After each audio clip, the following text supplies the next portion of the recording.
All right, good morning, everybody. Right. Today we are going to open up our discussion on engagement. Let me make sure I have the right title.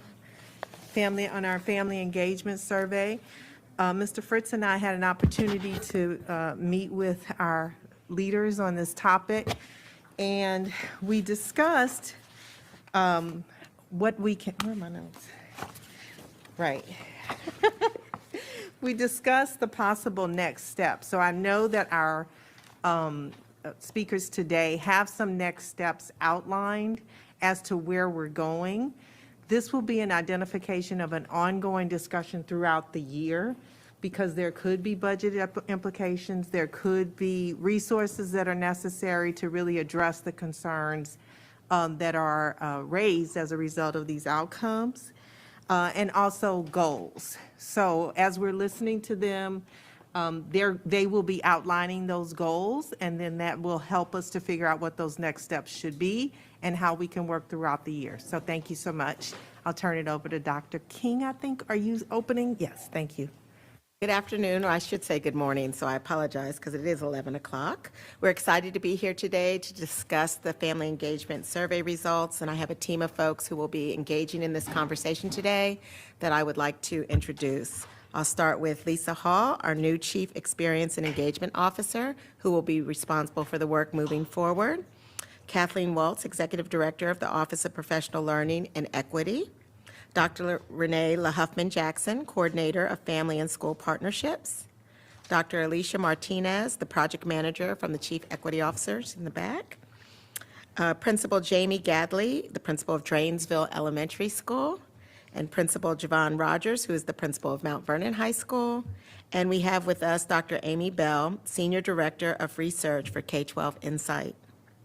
This is the second administration of the Family Engagement Survey. The Office of Professional Learning and Equity has partnered with an external research consulting firm, K-12 Insight, to conduct the Family Engagement Survey, provide workshops to school administrators to analyze their school-level data and develop action plans, and to facilitate focus groups with families. In March 2019 and in March 2020, FCPS conducted the division-wide Family Engagement Survey to better understand family strengths and needs. The survey includes 6 dimensions: welcoming environment, communication, student success, advocacy, family and school partnerships, and collaboration with the community. The survey was available in multiple languages, online, and in paper format. All families with students in grades pre-K through 12 were invited to participate. In 2022, there were 35,109 responses received. Focus groups in multiple languages are currently being conducted to obtain feedback and further understanding on how we can best support our families. In response to the data, we have next steps that staff will share later in this presentation.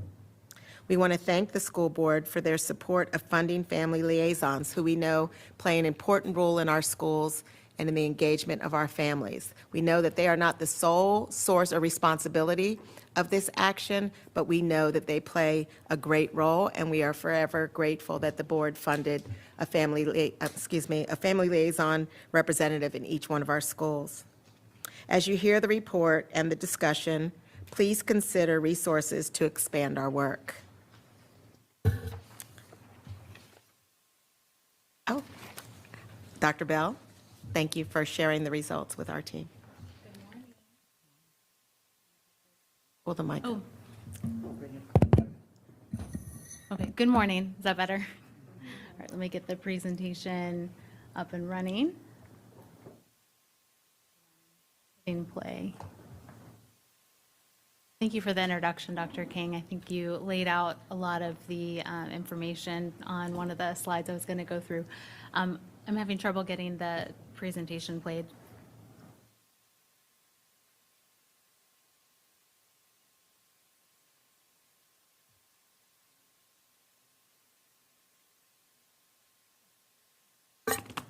Ma'am, can you check and make sure your mic is on? Yeah, I think I just had it a little Okay. further away. Thank you. Okay. Perfect. All right. So Dr. King laid out a lot of the information on this slide already. The survey was open from March 13th to April 10th. It was available in 9 languages, 9 additional languages to families. And the report that we're going to be looking at today is the division results and also displays comparisons across different school levels. So what we are looking at here is the participation. As mentioned earlier, over 35,000 parents and guardians participated, which was an increase of over 5,000 participants this time around compared to the last iteration in 2018 and 2019. We also did send out invitations to families in the language, their primary language, and you can see on that lower table the participation by language, and you can see that all languages had increases in participation, which is definitely noteworthy. This, by the way, this is 70 slides, so there's some slides that I'm going to spend more time on than others, and then afterwards, there's certainly going to be time for questions. This slide gives a breakdown of the school level participation, and what you'll see is that the highest number of participants had students at the elementary level. The executive summary, rather than read these to you, I'm going to just call out each of those data points when we're on the slide that has the data that follows along with it. Okay, one of the first 2 questions that families were asked is their feelings of respect, how respected they feel, and you had 84% of the parents say that they feel very respected or respected at the school, and then in reference to their child, 83% of participants said that their child feels respected, and that was the first data point in that key insights slide. For those of you that are looking at the far left-hand side is the favorable results, that kind of reddish. Brown is very respected, the brown is respected, yellow is somewhat respected, and then the lighter yellow is not respected. What you're looking at here is the dimension scores. So as mentioned earlier, the survey covered 6 survey topics of welcoming environment, communication, student success, advocacy, family and school partnerships, and collaboration with the community.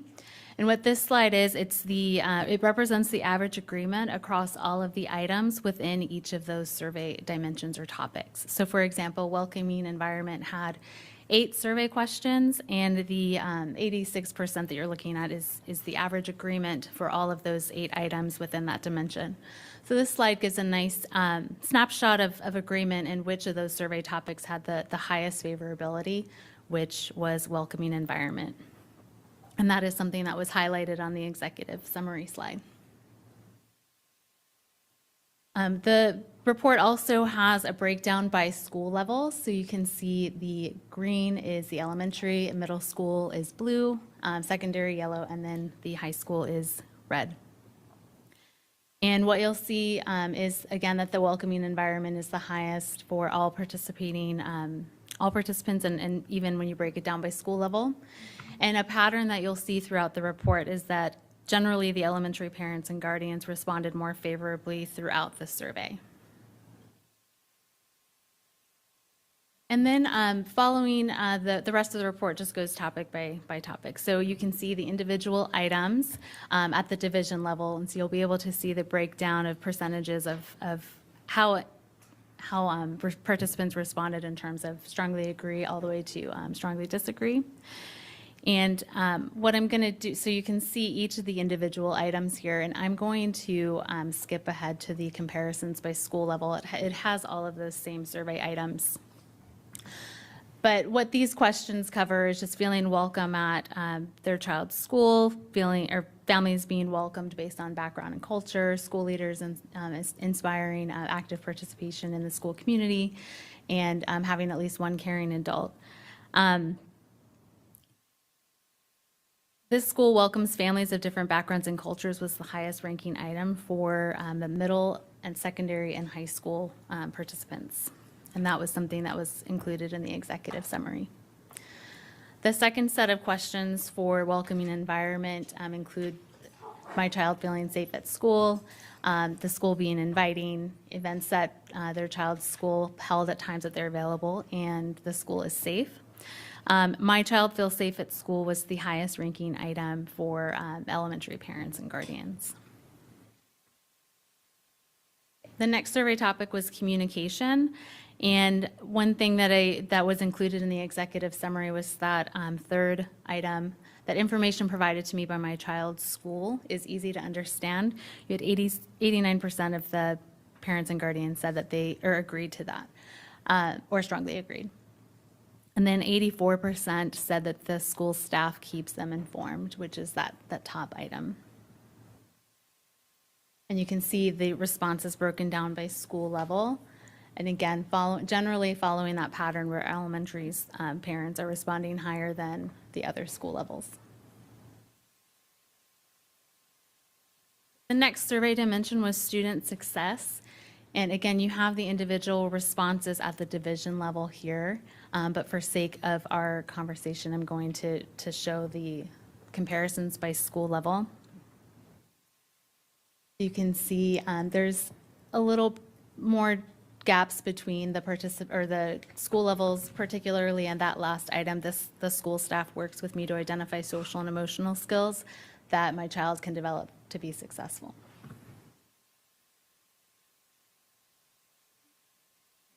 Two sets of slides for student success. And these questions are related to having appropriate resources to help their child, being provided information about their child and how they can access and take advantage of activities, and receiving enough information to help their child improve. The advocacy dimension is the next survey topic. And one thing that was mentioned in the executive summary, or the key insight slide, is that there was a higher percentage of don't know responses to these survey items, ranging from 7% to 40%, as you can see in that lower item there. Workshops for families offered through my child's school are informative. Another thing that was highlighted in the key insights was that bottom item there. 86% said that the school recognizes and respects families' cultural, ethnic, and religious diversity. And then you can see the comparison by school level for the advocacy dimension, again following that pattern where elementary parents are responding the most favorable.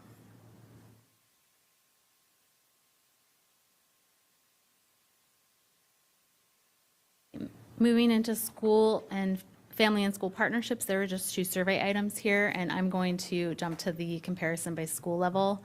You can see that these two questions were about the school working with me to make key decisions about my child's education and having opportunities to volunteer at my child's school. Collaboration with the community. This one had 3 survey items, and I'm going to jump to the comparisons.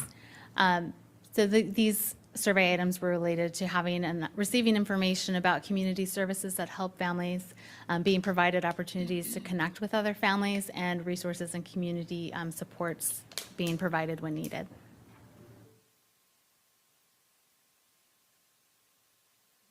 And then this next section goes into the highest ranking items and the lowest ranking items. So when looking at the division results, the top 5 survey items that had the highest percentage of agree and strongly agree are included on this chart.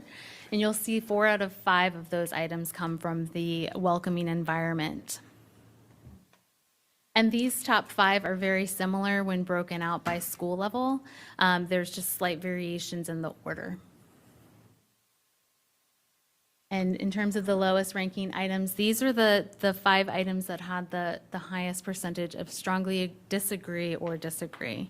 And 3 of these 5 items come from the student success dimension. So I'll just leave that there for a moment for you to take a look.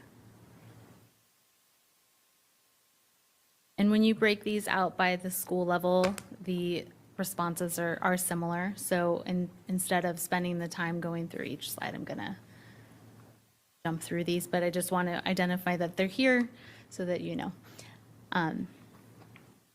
All right, there were some additional topics on the survey related to communication. In terms of preferred communication method, emails and text messages were the most preferred communication from families. These are sorted highest to lowest. The families that have taken advantage of interpretation services, you had 15% of participants who have taken advantage, and of those 15%, you had 92% agree that they were satisfied with the support that they receive from interpreters. Engagement assistance, you can see that having a laptop helped parents and guardians engage with their child's education the most. Then looking at the impact of technology, at 76% of participants said that their engagement improved as a result of the availability of technology. 98% of the participants said they had regular access to the internet. Some new questions this year included demographic questions. So participants were able to respond to a series of demographics, one being if they were part of the Hispanic or Latino community. You had 25% yes there.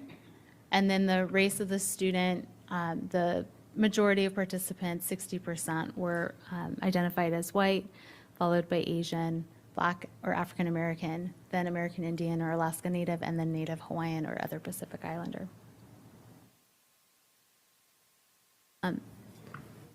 Then 21% of the families have children that rely on the county for food services. And then the English for speakers of other languages, you had 17% that had their child that participate in that program. And 17% of participants' children's receive special education services. And then the 504, you had 10% of the participants had children on a 504 plan, and 32% have their child in the AAP, or the Advanced Academic Program services. There's a breakdown provided by participants based on having children attending a Title I or non-Title I school. So you can see 15% of the participants come from Title I schools. And then the breakdown by pyramid, I'm not going to spend too much time here, but that is available. And then participation by region was fairly consistent, or fairly even across the pyramids, or the regions, I'm sorry. All right, and then the last section goes over the trending. Now, I know that there was a few years in between the iterations of the survey and a pandemic that happened, so take that into consideration when you see some of the results. Although, when you compare side by side, there's a lot of consistency between the survey years. So on this slide, you're looking at the survey question, how respected do you feel at this school? So the top bar is this year compared to last year. So it's 84% said they were very respected or respected this year compared to 83% last year. So those responses are consistent. Same thing when looking at how respected does your child feel at school. You had 83% say they feel respected or very respected this year as compared to 81 last year. And then you can see the dimension scores comparison over time. Again, these are the average agreement across all of the items within those dimensions. And you can see a little more variation with those lower, the bottom two items, family and school partnerships had some decreases along with collaboration with the community. And then when you look at the individual responses for welcoming environment, what you'll see, there's actually some pretty consistent results. There's differences of 1% to 2% here on this slide between the items. Same thing on the second, there's a 4 percentage point decrease on that third item, events at my child's school are held at times where I'm available. And then looking at communication, there is a 3 percentage point increase in their school encouraging parents and educators to share information, such as student strengths and learning preferences. The other responses are pretty consistent to last year. Or I'm sorry, the last iteration, which was in 2018, 2019. So a little bit more variation here in student success. You'll see those differences, there's a 9 percentage point increase in that middle item. My child's school assists me in understanding school and classroom practices, or processes, sorry. A 5 percentage point increase in the school staff valuing my input, and a 13 percentage point decrease in the school staff working with me to identify social and emotional skills. And then there were 2 new questions added to this dimension. That's why you'll see those last 2 items didn't have comparison data to last year, but you'll see that the other 2 on the top had some increases this year compared to the 2018-2019 results.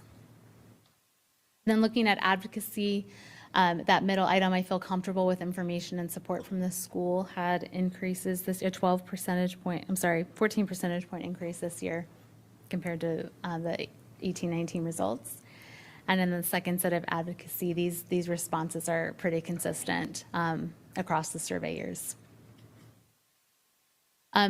You'll see a decrease in opportunities for me to volunteer at my child's school. Again, during pandemic, not surprising. And then the school providing me opportunities to connect with families, that's that middle item, had some decreases. And again, that also likely attributed to pandemic. And that is the last slide. I tried to go through that quickly, but do you want to say anything? Oh, yes, thank you. So just in terms of next steps, I know that was a conversation that was mentioned earlier. So we are in the process of conducting focus groups. So there are 10 scheduled. We have completed 3 so far. And additionally, we did have some Making Feedback Matter workshops with school leaders, so they were able to dive into their individual school level results and create action plans around their school level data. And with the focus groups, and these could change, because just keep in mind that these are still in process, but one of the things that came up, and it also came up in the survey as well, but families just wanting more opportunities to come together, and also having more opportunities to participate in things like focus groups, to be able to speak freely and share their experiences with one another and help with the decision-making process.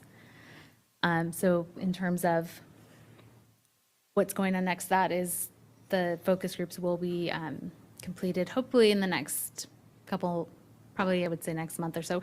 We've had a lot of scheduling changes, so we're working on that. But we're working with families, and I know that the first school just started, and it's a pretty busy time for the families. What language? So far, the languages that we have conducted focus groups in are Arabic, Spanish, and Korean.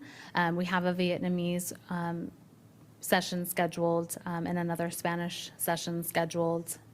And I'm not sure about the future ones at the moment, but another Arabic session scheduled and an English speaking session as well. Yeah, I think that's it for me for right now.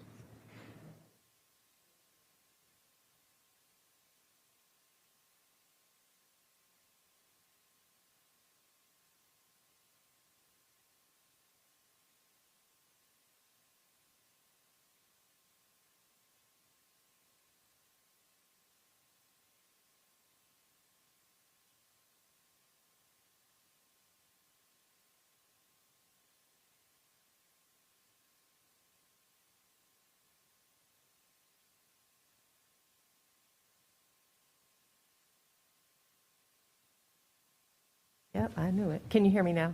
While they're getting settled, I'm going to, is this better? Sorry, thank you. I'm going to share our next steps. A lot of great work has been done, has been accomplished. We've gone through COVID, quite a number of, situations that create new opportunities. So I see these as opportunities, and that's what the team sees them as. We'll take a deeper dive and look at the why in terms of some of the numbers that are kind of low, and try to understand that and build programming, build some work around that. I like what Dr. Reed has to say in terms of us being justice-centered, future-focused, and student-driven. That's how we're going to conduct this work. with the goal of achieving student success, excuse me, and healthy development through high-impact family engagement strategies. The team has already drafted a regulation and family engagement action plan, which are in the review process. Prior to any finalizing, those documents will come before the board. And the plan was informed by data collected by the division, the U.S. Department of Education, and Dr. Karen Mapp from Harvard, the Dual Capacity Building Framework 2.0, also by the National PTA Standard for Family School Partnerships. Another step is this is another Dr. Reedism, learning happens best in community. So we're going to develop and implement a holistic approach to this work that includes our entire community. Continue to develop trust and authentic relationships within the community, which means a caring culture and welcoming environment. We're going to partner with central office staff, especially in the area of social and emotional learning, to create toolkits. We're going to increase our collaboration with OCCR, the Office of Communications and Community Relations.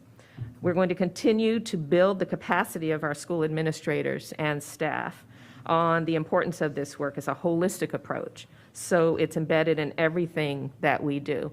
We always want to remind everyone that this is not just the work of family engagement. This is everyone's work. And if we include our community in this work, and we have that, their stakeholders, their shareholders, and their students, or their neighbors, or their clients, work. So we want to make sure that everyone is included, because we'll be stronger because of it. Working alongside schools to implement high-impact strategies by embedding family engagement in everything that they're doing. One of the things we talk about is making sure that students and staff can show up as their authentic selves. Even possibly more important is to have our families be able to show up in safe spaces as their authentic selves. And so part of the work that we're doing is that we want to make sure they feel welcome, valued, and they feel a sense of belonging. So in that, based on new research from The Ohio State University, we'll launch a multi-tiered system of support to engage our families in ways that are intentional and impactful.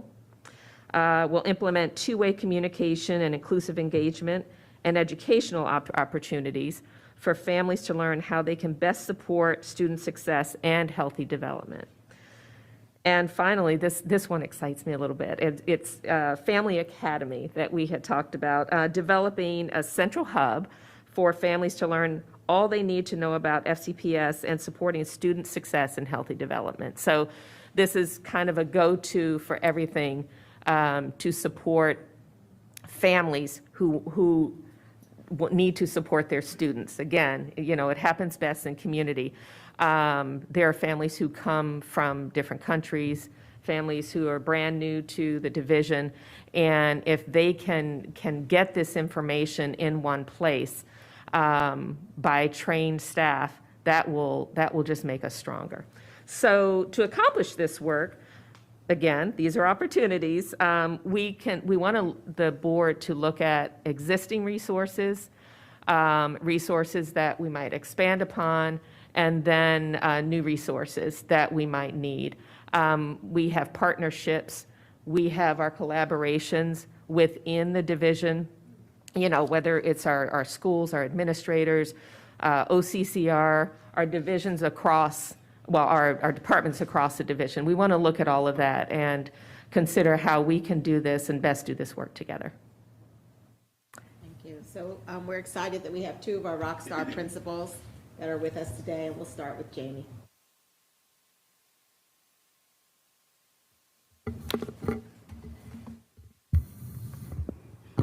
I'm going to look at my clock there. Good morning. My name is Jamie Gadley. I am the proud principal at Dreensville Elementary School, and I am just honored to spend some time with you this morning, sharing the joy, connection, and learning that's happening at Dreensville and how we continue that work. Everything that we do is about continuous improvement. true to a teacher, I have a lesson plan here.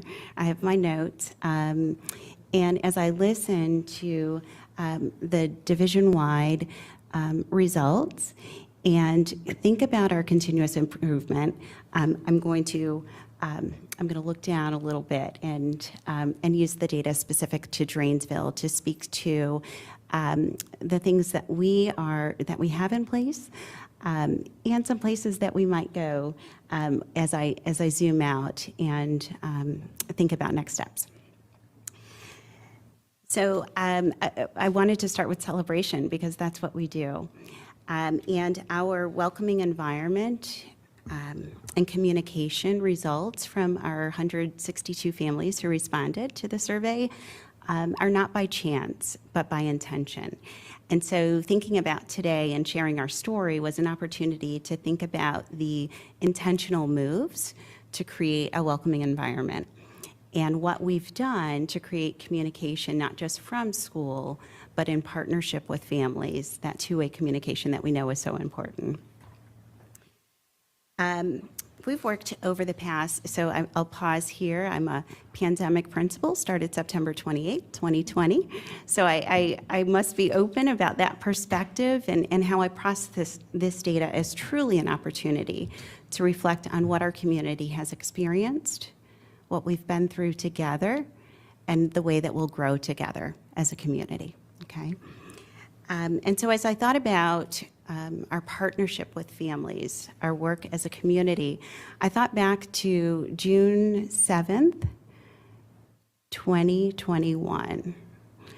And I believe most in the room may remember that as the last Monday of the school year.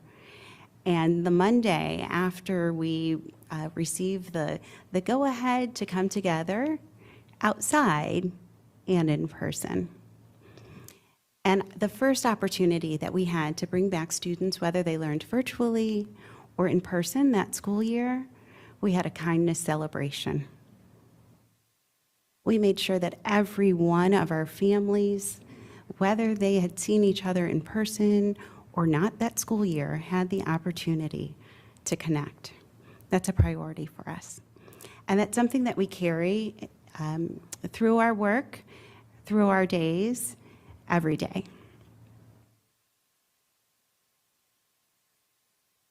As I think about that welcoming environment, I think about the kickoff week as we welcomed our students, staff, and families back to Drainsville. We've learned over the last couple of years that it's not just about what happens on our campus, but what happens in community. So some of the intention has been putting on not our heels, but our walking shoes and getting out into the community. The intentional moves that we make to make connections with our families includes welcome walks. We also have, we now have, as a result of listening to our families and making sure that they have the resources that they need, we have a family resource night before school starts to make sure that families have the information that they need to set their students up for success, as well as the connections and supplies, right? We think about what, as parents, we need to be able to engage with school, cis-parent view, right? MyFi. The opportunity to sit side by side with someone who's able to help with whether it's free and reduced meal applications, connecting with Lexia or ST Math, right? We have, we bring our partners from the community together for that evening as well. So we make sure before we start with open house and back to school night and some of the traditional ways of connecting, that we make sure that we connect our families with the resources that they need to promote student success.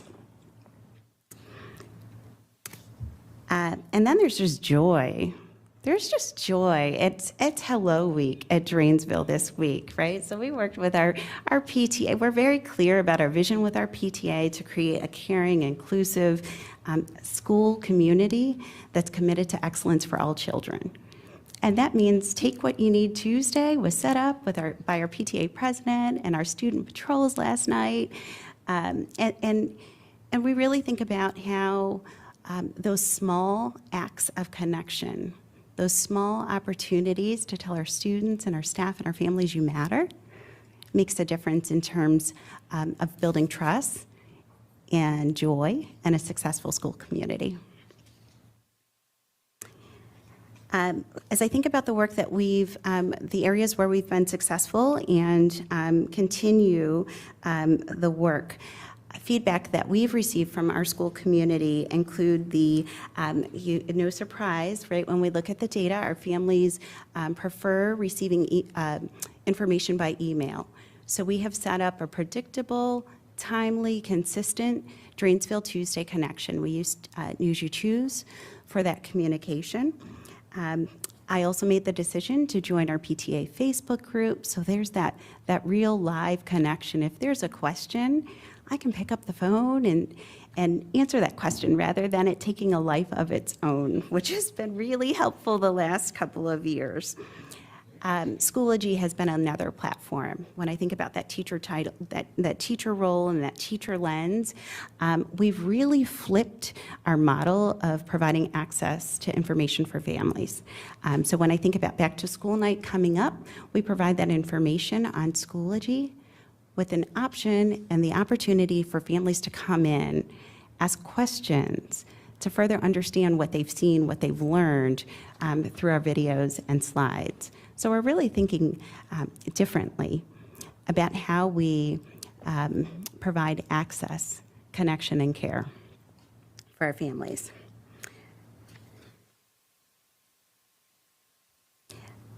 Moving forward, actually this week is a really exciting week. Hello Week is part of a vision coming to life at Drainsville. Our families value connection. They're looking for connection, and we're excited to facilitate deeper connections between families and with our families in regard to learning. So we are having a grand opening this week of our family room. It's a space in our building that is dedicated to connection. It's a place when families come in to have lunch with their children, they can stop and connect with each other. It's a place where those coffees and teas, whether with myself, with our PTA president, with teachers, we don't have to slide into a corner, but it's a dedicated space to say you belong here, you're part of our campus and our school community, and parents did help design that. Thank goodness for those families with that eye for beautiful design. So we celebrate cultivating a welcoming community, for listening for the ways that we can effectively communicate with our families, not to, but with our families. And as we move forward and continue our work, I think about student success, advocacy, the partnership and collaboration really in terms of one. And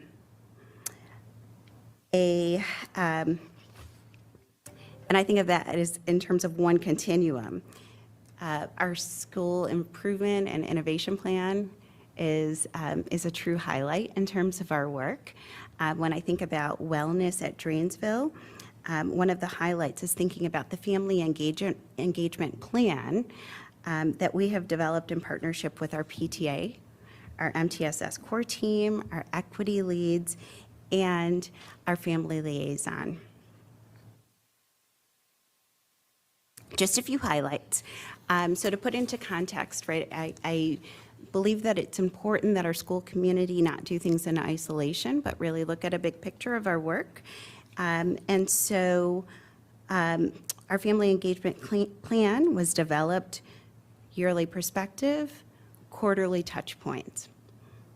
How are we engaging our families? How are we connecting with our families? How are we connecting our families with each other? And how are we supporting our families in terms of promoting student success? A couple of examples of how we have looked at our year at a glance. I talked a little bit about welcome walks. This past Saturday, we had our second annual Chalk for Peace event. I'll mention to you these small, sustainable, joyful opportunities to connect. We don't have a lot of parades and assemblies at Drainsville because we prefer to have events where we can connect and get to know each other by name and story, where we can listen and hear, what does back to school night mean to you? What do you get from that? What stresses you out about that? And then make adjustments accordingly. So I'm gonna shift to a couple of the highlights that are new for us. There's some that you know of. Hello Week, Hispanic Heritage Month family read-alouds virtually was a blessing of the pandemic. We learned that we can provide access virtually for families to read stories with and to each other in the language that they prefer to communicate in. It's been a joy and one that we will continue. When I look ahead to quarter two, we're thinking outside of the box. Back in the day, we had Thanksgiving luncheon, and now we're going to celebrate the magnitude of gratitude that we have at Drainsville. It's a family math day that will dovetail with a family math night. We're thinking very intentionally about instruction on a quarterly basis and that engagement to dovetail instruction. We're really excited about family field trips that honor our cultural and religious observances throughout the year and promote learning and literacy. Two that we're particularly excited about are our trip to the National Museum of American Indian History. Sorry, I paused there because it's in acknowledgement of Native American History Month. So we're gonna take a bus of families to the museum to learn together. Right? That's what it's about, experiencing learning within our school and beyond the walls. We are going to close out 2022 by visiting the Kennedy Center to see Jacqueline Woodson's production of The Day You Could Fly on stage, because we want books to be part of our children's lives and engage families in those experiences. This year we learned about American Education Week. So we're inviting our families into our classrooms for Family Day. We want them to see, not just hear, what's happening in our classrooms and how they can extend those experiences at home. Inclusive Schools Week will round out this calendar year, planned in partnership with our PTA, particularly our parent who is our liaison with SEPTA. There are quarterly plans throughout the school year, and it's new for us at Drainsville to pause and think about our school year, our calendar year, and how to be intentional about engagement throughout the year. Another layer of that intention is thinking about, you mentioned multi-tiered system of support. And rather than a beginning of the year conference and then a lull, we're having back to school conferences first quarter.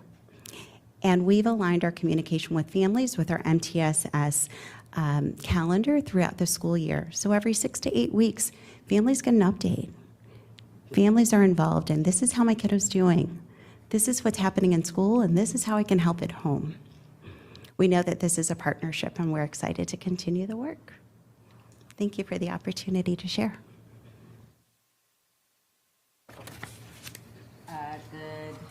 Thank you. Good morning still, everyone, and thank you for allowing me an opportunity to share on behalf of not just Mount Vernon, but the entire Mount Vernon Pyramid.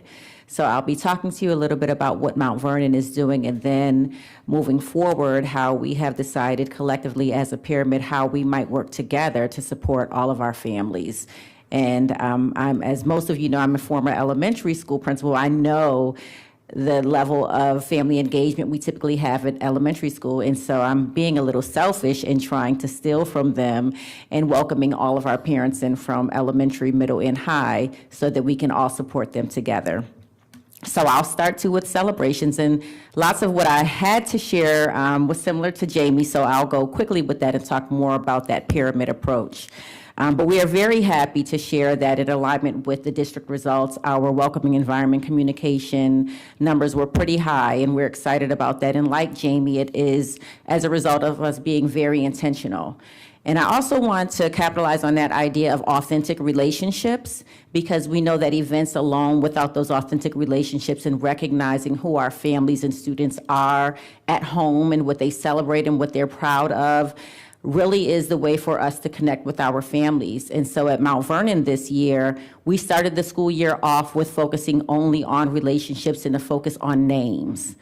What names mean. We encouraged our staff to go back and talk more about where their names came from if they weren't aware. And then we had an activity for 2 full days, every period, 1st through 8th, where our students engaged with their teachers about their names. And it was very powerful. And then to see classrooms post those nameplates in their classrooms was also very powerful for a lot of our students. They didn't really see themselves in classrooms, and especially in high school, right? Elementary school, we have all the daisies and flowers and bulletin boards, but that's not always the case in high school. So just to see their nameplates posted around the classroom and how those names represented them really spoke to us saying that we see you, we hear you, and we value you. We also know that in high school level, when our students go back home and share those things with their families, they feel valued too. So we start with our students. We want it to be really authentic, and we want to continue this work throughout the entire school year. We're also very intentional, and I always share with my office staff, and it's working, because every time someone comes into our building, they comment on how welcoming they felt, no matter who that person is. It could be the superintendent, and they may not know. It could be a family member who is new to the country, but we welcome them all in the same way to make sure that they feel valued. I make a point to let the office staff know that there are often times where families don't get past the office. And so when they come in, we want to make sure that they know how much we care about them, that we're going to stop whatever it is that we need to do to make sure that they're cared for. So we're excited about that. We're also excited about the comparison over time with student success. I was really interested to see this data, especially with us being in a pandemic, but we did see some pretty significant increases in my child's school has high expectations for my child. The school staff values my input, and my child's school assists me in understanding school and classroom processes. That is our goal, and so we're happy to see that we are seeing the fruits of our labor. So we've done lots of great things, as I've shared. I have principal chats every month. This is pretty common in most schools. We did take, a nugget from the pandemic, and we continue to use virtual meetings for some of our meetings, because I did them at lunchtime, because I know that some families who are working can just step away at lunch, have a 30-minute chat with the principal, and go back to work virtually. There are some families who can't do that, and they need to be there in the evening. So we have family chats in the evening. So we alternate them each month, whether they're at lunch, morning, and evening. And that's based on survey results from our families telling us when they would most like to have those meetings. Those meetings are designed based on what they would like to talk about. I send a survey out every month before we have those meetings, and I ask them, what are some hot topics you would like to discuss? But it's also an opportunity for us to share what we're doing at school and get their input. We share our strategic plan, why we came up with those goals, and we get them to reflect with us at the end of the school year to say, how is this working for your children, or what suggestions do you have? And I think they really value that, because they see that when they give us input, we take that input and we make changes based on that.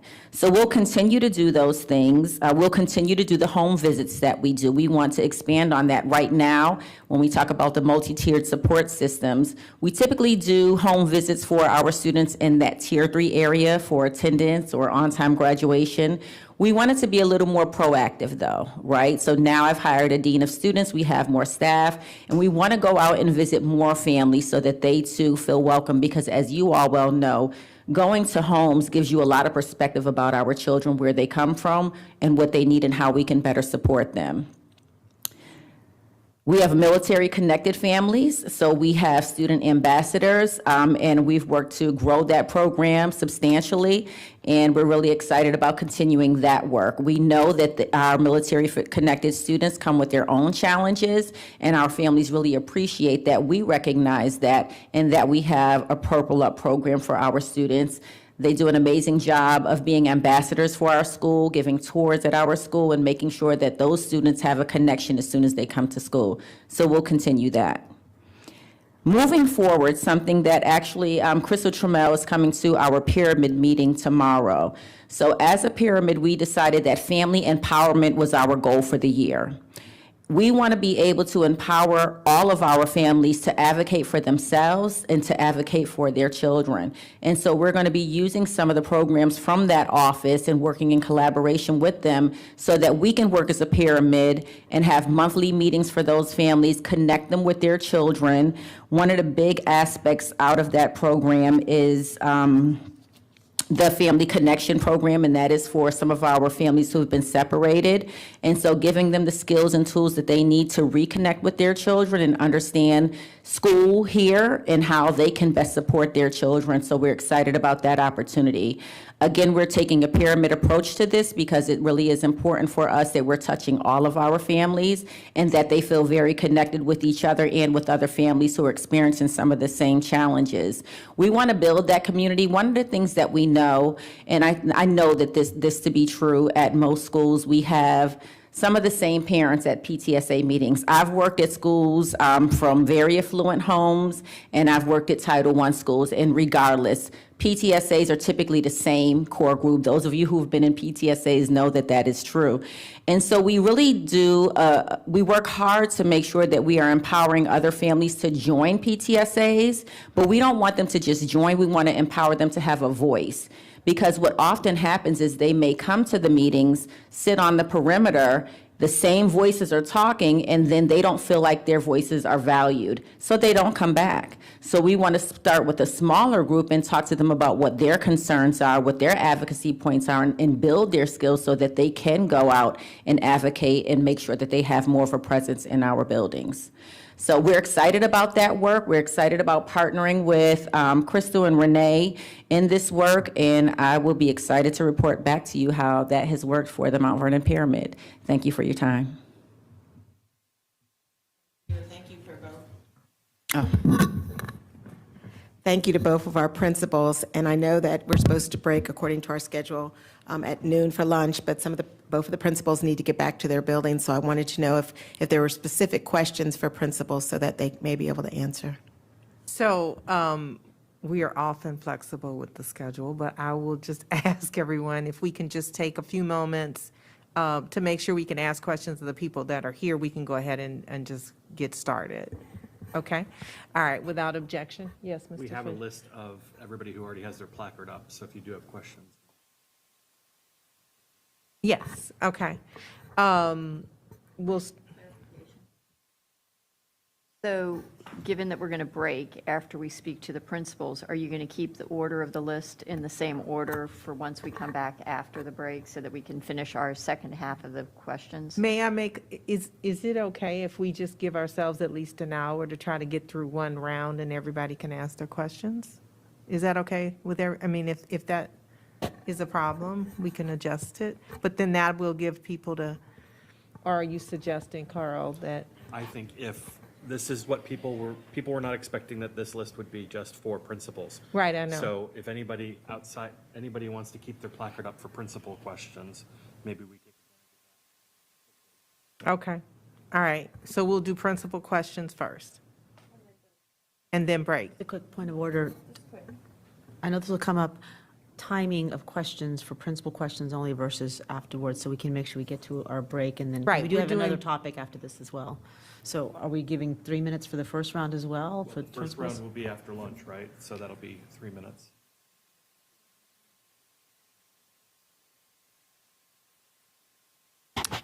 Okay, yes, ma'am, Ms. Tolan? 1 minute, okay. If somebody runs out of breath, we'll let you finish, okay? All right, so should we go in this Nope, list? I'll give you the one. Okay, Ms. Tolan. Ms. Tolan, we're starting with you. Here's your minute.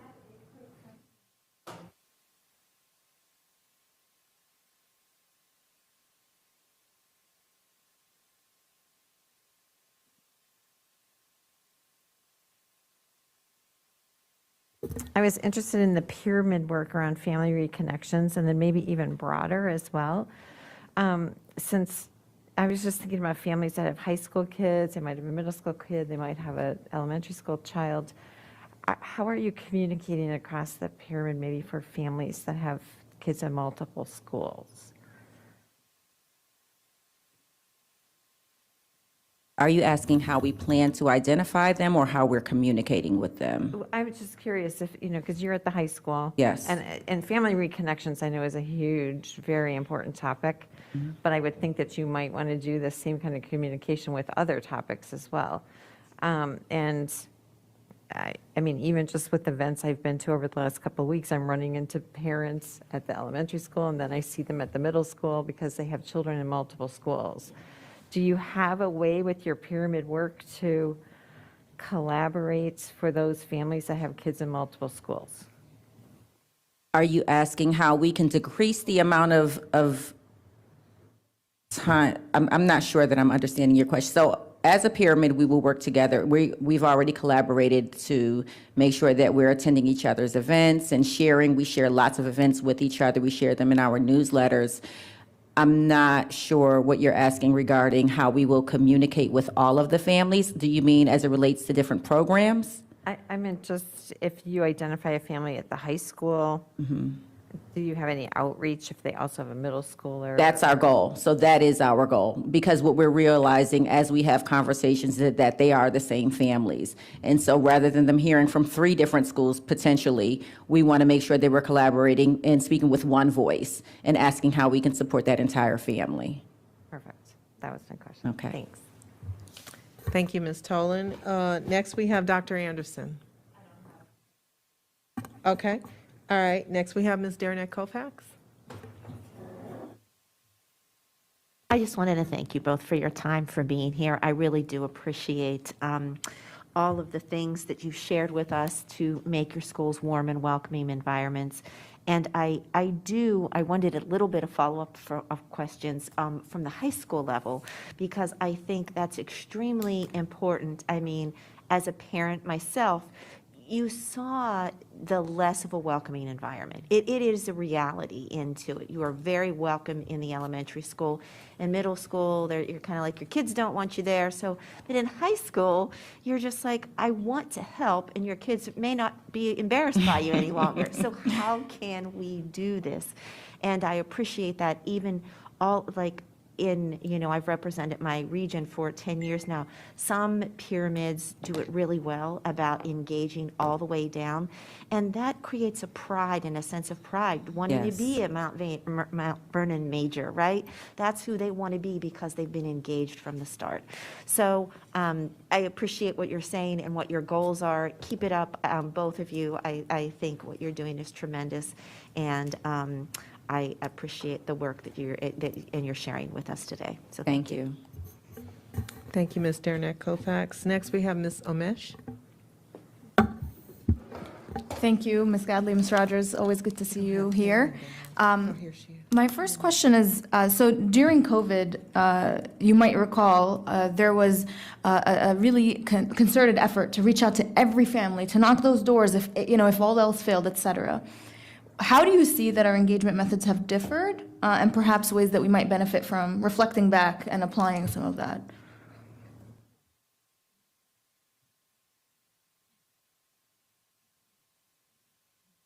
As I reflect on the learning, it has been impactful. We've learned how to connect when we don't have the privilege of talking at Kiss and Ride, right?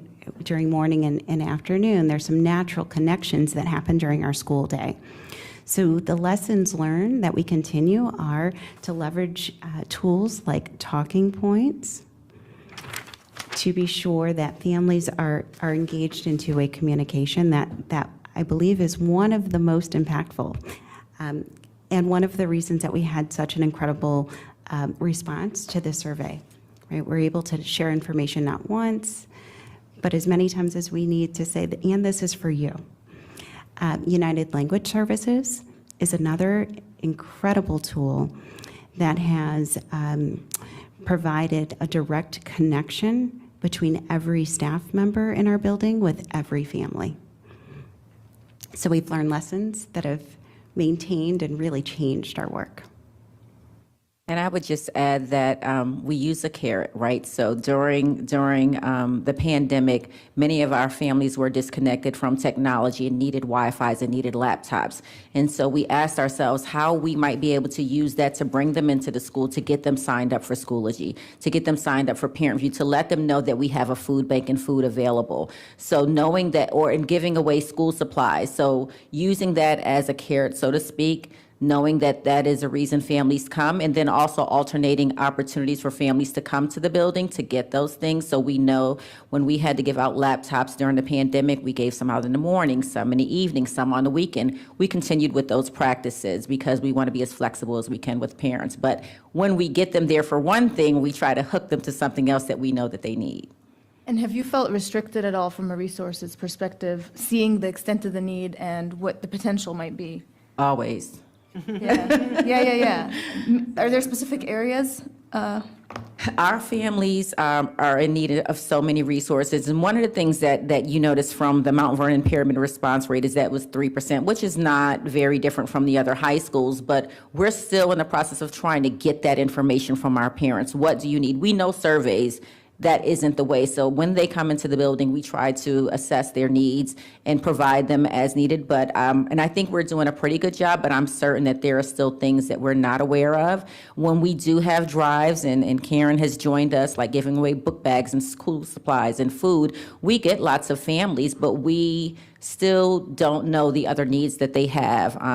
We also have, when we have our majors gear up or back to school night or evening events, we have community services and opportunities for families to have, appointments to get different shots that they might need. So we continue with that, but that's based on what we're hearing, what our parent liaisons have shared with us. We're still really looking for a better way to survey so that we know exactly what the needs are. I don't know if I get to go back. Go ahead. But I also want to add to that, when I think about that, that lessons learned, and listen to you, Jovan, one of the things that we've shifted, when families come to register in person, we use the information that we learned from those family resource nights that we've had now for the past 2 years. And we actually have a list of all of the services and supports that we have available, including the backpack meals, the Angel Tree holiday gifts sponsored by our PTA, whether it's school supplies or coats. We provide families with, here are some services and supports available. How might we support you? And that's a way to catch families coming in addition to those who may have started the school year with us.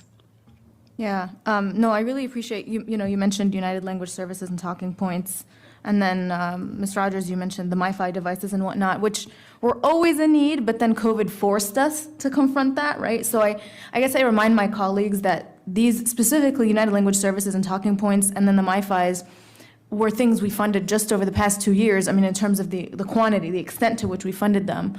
So I hope that we can continue, but then further expand, because that only began to expose, really, the shortcomings of our system. But thank you so much. It's my time. I do have more, but oh well. Always. Thank you, Ms. Amish. Ms. Corbett-Sanders? Yes, and thank you, ladies, for being here with us today. It's greatly appreciated. And I want to let all of my colleagues know that Giovan's experience at the elementary school level has actually informed her experience as a high school principal, and it's incredibly valuable because what you are doing is really taking the best of that pedagogy of, instead of you're almost flipping the relationships. Because we have, in a traditional school system, waited for people to come to us. And what we're seeing is a shift to an environment where we meet people where they're at. And that's incredibly important. I also think it's important, that pyramid approach, So I do have a question about that pyramid approach and how we ensure that we coordinate schedules across the pyramid so that we don't have that conflict. And I do have another question, if I could have a point of privilege, which is, as we welcome people into our community, ensuring that we also share the best of what being part of our community is. And so if we can talk a little bit about that, because part of the best of our community are those celebrations that are at the core of who we are. I'll take the scheduling because I think that's pretty easy. So at our pyramid meetings, we look at our master schedules and we do our best to try not to overlap with different events. It doesn't always work that way. I think with this more intentional approach, we can do some things together so that families can come out together to one event. So for example, we want to do a wellness night. So instead of having one at all of the schools, having one at maybe the high school where all of the pyramid families are invited. So that is a part of the work that we're doing, is to minimize the number of times, again, that families have to come out. Obviously, there are things at the elementary level that are important and we need our families there for that. But as much as possible, we want to try to decrease the burden of families having to come out, and so planning together so that they can come to one place and get all of their needs met. Does that mean a centralized calendar available to everybody in the pyramid that So parents one can of our see? parents started that for some of our athletic events. We've done a really good job of supporting each other and really them supporting Mount Vernon and making sure that their elementary students see themselves as majors, as was shared.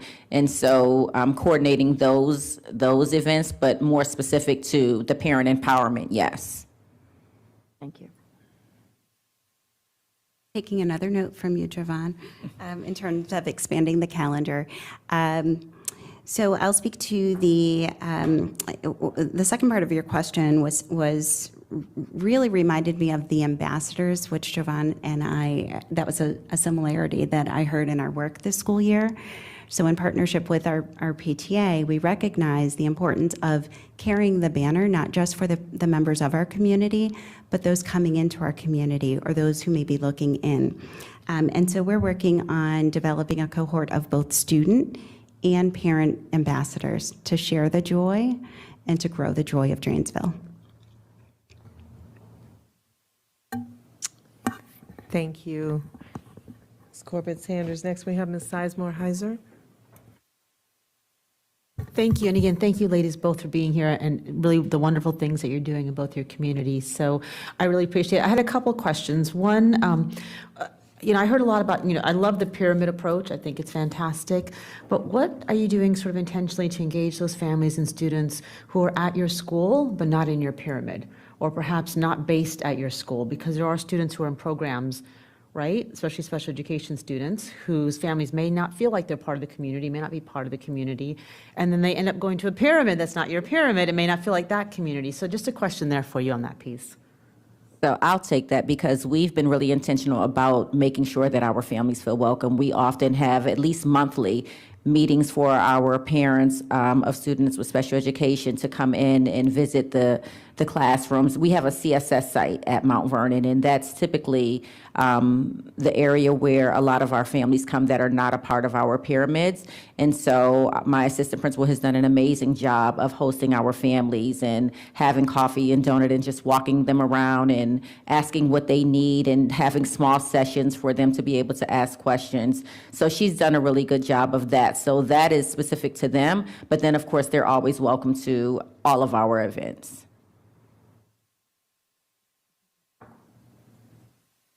I think this one for us is similar, and this is where those relationships, as opposed to relying on a program, right? The personal connection makes the big difference.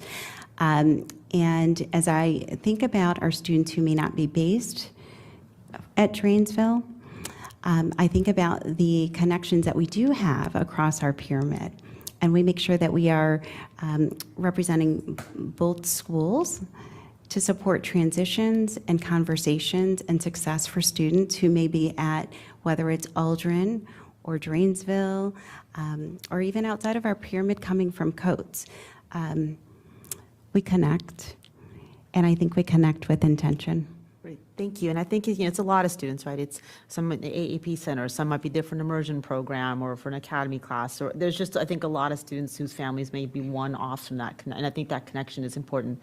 So I appreciate that intentionality around it. And then I love also the pyramid approach of everyone seeing themselves as majors, as you said, and I think a great opportunity for that, if you're not already doing it, is those pyramid chorus concerts, right? And those pyramid band concerts, and having high school athletes go and do sort of training sessions, or dance team do training sessions. I think that really helps do Yes. that. And I know Robinson is really good about summer programs in theater, but just a suggestion, I think, would really get those kids involved in a variety of ways and see themselves reflected in those programs. I know my time's up, so I'll stop there. Thank you for Thank that. you.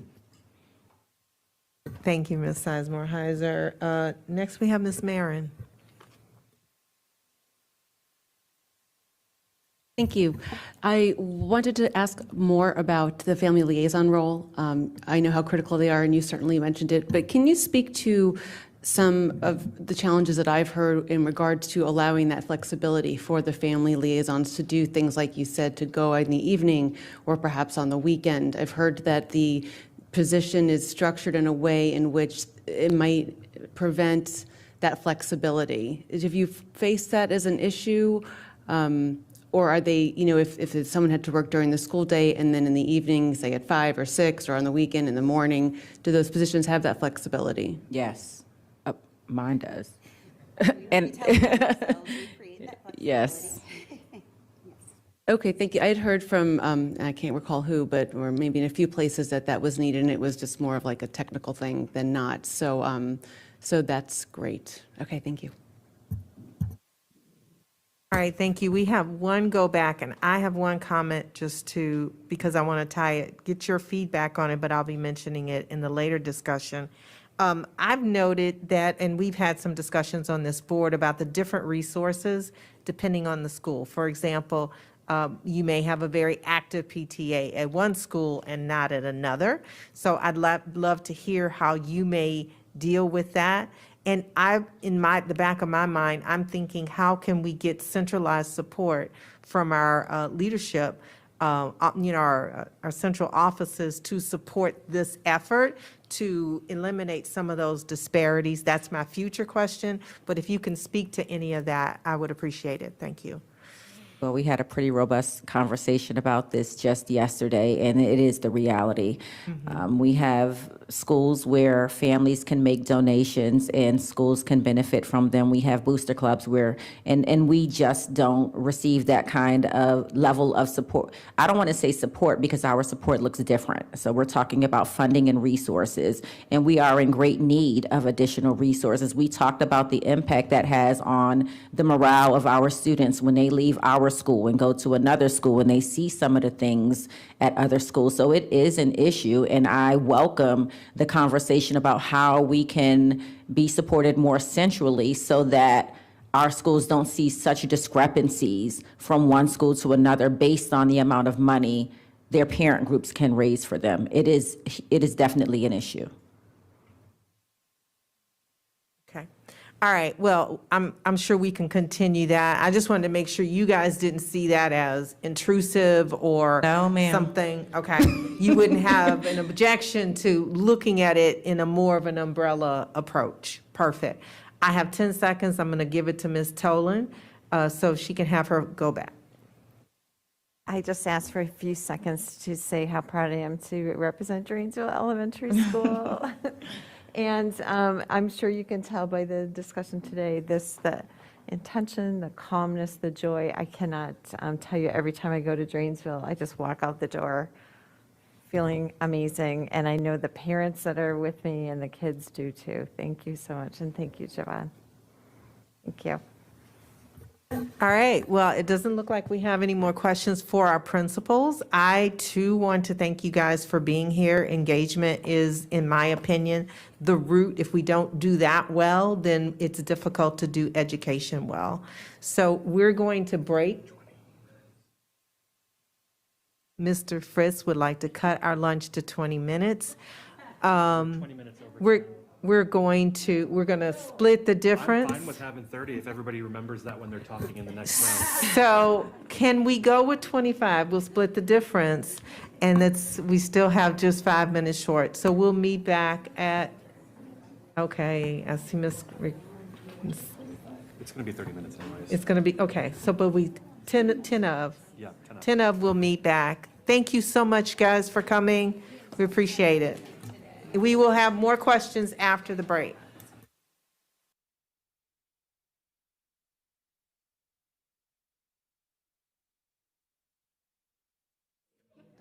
All right, we're going to get started. Thank you, everyone. We will, did you want to make an announcement before I start taking questions? No, we just look forward to the questions Okay. that the board has for us. All right, so we're going back to our original list of people who raised, the order in which they raised their hands. The first person we have listed is Ms. Omesh. All right, thank you, and thank you to staff, as always, for this really important work, continuous improvement in this area. To start off, before I jump the gun, I'm going to just three quick questions. First, how do we determine whether what we're seeing here is good, bad, effective, not effective? And then based on that, what's your assessment and, what are your reflections and takeaways from what we're observing? And finally, what are the feedback loops that we have that will unfold based on these reflections and findings? Thank you for that question, Ms. Omesh. We have to recognize, and I hope the board does as well, that this is just a small portion of our families, right? It's important feedback because it starts the roadmap into what areas we should be paying attention to. And Kathleen, I don't know why I do that all the time. Did you want to share some things that we talked about, or Renee?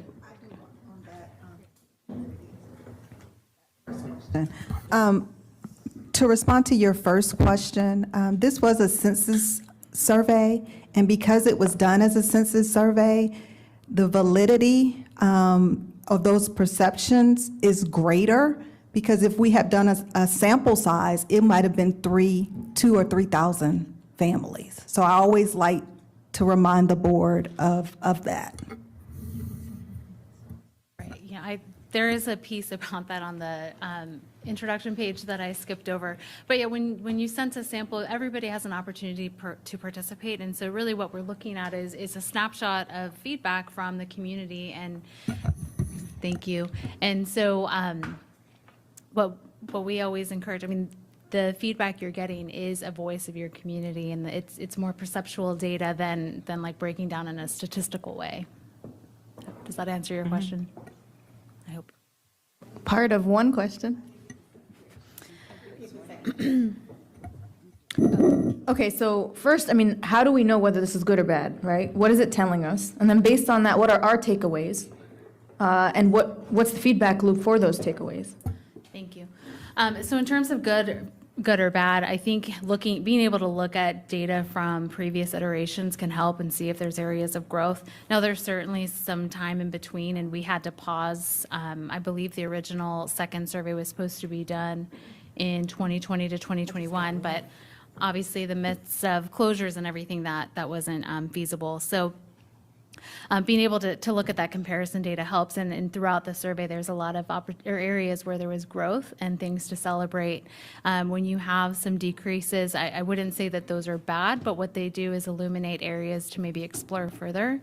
And so that's what we're doing in focus groups, is trying to dig in and find out why there might be decreases in some areas. I don't know if you guys want to add to that for now. Okay. Okay, so what do we see those gaps to be? Like, what is this screaming at us saying, right? Like, from your perspective, what does this tell you? And what is it informing the work? How? So when we looked at the data, what I see, it's screaming at us. As you can see, we did really well in the welcoming environment. It goes back to the student success, and because what we know on research, family engagement is a learning support. So looking at, as a system, how are we engaging family or doing the work around as a learning support? That is what it's screaming. How are we helping families to support their child's learning at home, their social and emotional, and their mental health? Those were our low indicators. So those are the areas of improvement as a system in our action plan. What steps are we going to take specifically to address those areas at each school and as a system? Ms. Omesh, I think it also gives our principals the opportunity to really dive deep into their own data and how they can improve, because we know that each school makes our story, right? And as you saw from the examples of these principals, they're taking the data and they're using it to inform how they can better engage with their families. I think that, to me, and speaking from when I was a principal, that's how I use the data, right? Where am I doing well, and where do I need to improve? And I think that helps then the division-wide data as it informs our work at the division level as well. That actually can direct us in a constructive place. I really appreciate that, because, okay, a principal can look at this and say, hey, overall, this is the idea, this is what I want to do in my school. Perhaps as a division, there are additional things we can consider as to how we look at this. Number one is my constant churn over here of disaggregating this data.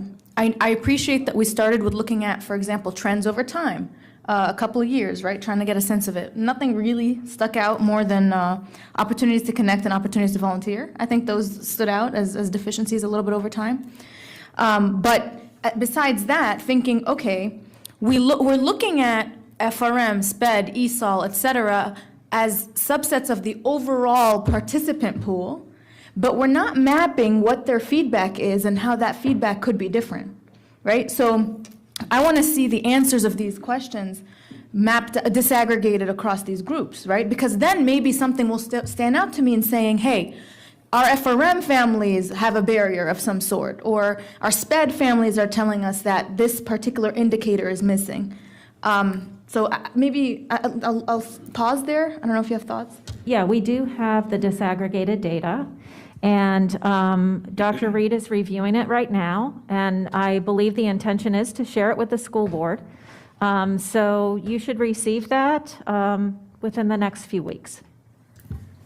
Okay. The Monday letter. Okay. No, that's good. Because I'm invested in also knowing what that feedback loop is going to be, right? So once we see that, then, okay, DSS and our various departments need to know that, right? And we're going to think systemic improvement. And I just want to add, we took the feedback from the first survey, how we did not have that demographic data, and we made sure this time that we had it. I appreciate that. And the plan is to share with each department so it informs their work as well, right? Family engagement is the responsibility of everybody in the district, and that's one of the important reasons why we wanted that feedback as well. And if I could just add, each region has a region report, as well as each school has a school report of this data as well. Great. Because, yeah, as we think of the micro, where we had our principals talking to us in the nitty-gritty, we also want to think of that macro and how we improve it. Thank you. And what trends are emerging, fidelity of implementation, et cetera. Which brings me to, okay, so how do we improve that macro work? You guys know, I'm going to bring this up always.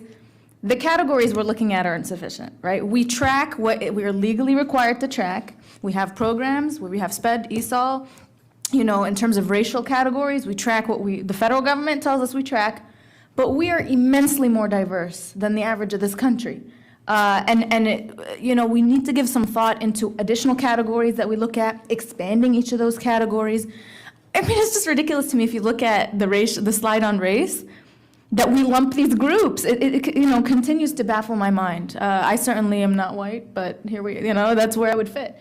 And then additional ones, right? Whether that's education of, maybe educational level of the child's parents, the languages they speak at home, socioeconomic status, faith background, gender identity. I mean, there are so many categories that can help us better understand, and then the data will speak to us because we don't even know what we don't know, right? So I want to go back, but that's just an additional piece. Thank you. Thank you. Can I hear a response to that, just in terms of whether we've given that thought, the feasibility? Let's see if they have does anybody want to respond, or What's the Okay. feasibility of that? Like, So generally, the categories that were used on the survey are what is pretty common among other school districts. They follow the U.S. Census categories. But in terms of some of the other breakdowns that you had, the ESOL, the AAP, the special education program, those are some additional categories that were added. And in terms of breaking it down even further, we haven't typically done that with our partners. It's not, I mean, if that's something that is up for discussion, we can certainly consider adding it in a future iteration. But I think that those would have to be defined very clearly. Thank you, Ms. Omesh. You might, just for everybody's knowledge, the next step document has been posted, so perhaps some of that can be on there. All right, Dr. Anderson? Thank you. I just want to pick up a little bit where Ms. Omesh left off, because this was written all over my documents. We really want to make sense of this data to determine what our next steps are, and not having it be disaggregated, it really stunts this conversation. So I guess I'm wondering, why were we not able to get all of that ready for this discussion today, since it does exist? So my understanding is that we do have that data disaggregated, and I have just received it. However, I received the data after the meeting managers meeting, and my understanding was once the meeting managers met and sort of designed the format for the conversation, they would have had to go back and do another meeting, and there wasn't time to do another meeting before the meeting, this meeting, which may or may not make a great deal of sense at this moment, but I certainly was planning to forward that to you all in your Monday letter for this week, but I can forward it to you this evening. It's just unfortunate because we don't get the opportunity to really dig in and engage. Because I'll give you an example. When I look at the 70-page document on page 23, the bottom question, our school recognizes and respects families with cultural, ethnic, and religious diversity. Who's responding to this at 82, 88%? Is it our culturally diverse families? Is it other people? Because that's different information. And that's the conversation that I would like to dig into here. And not having that, I think it's fairly limiting. But I will pause there.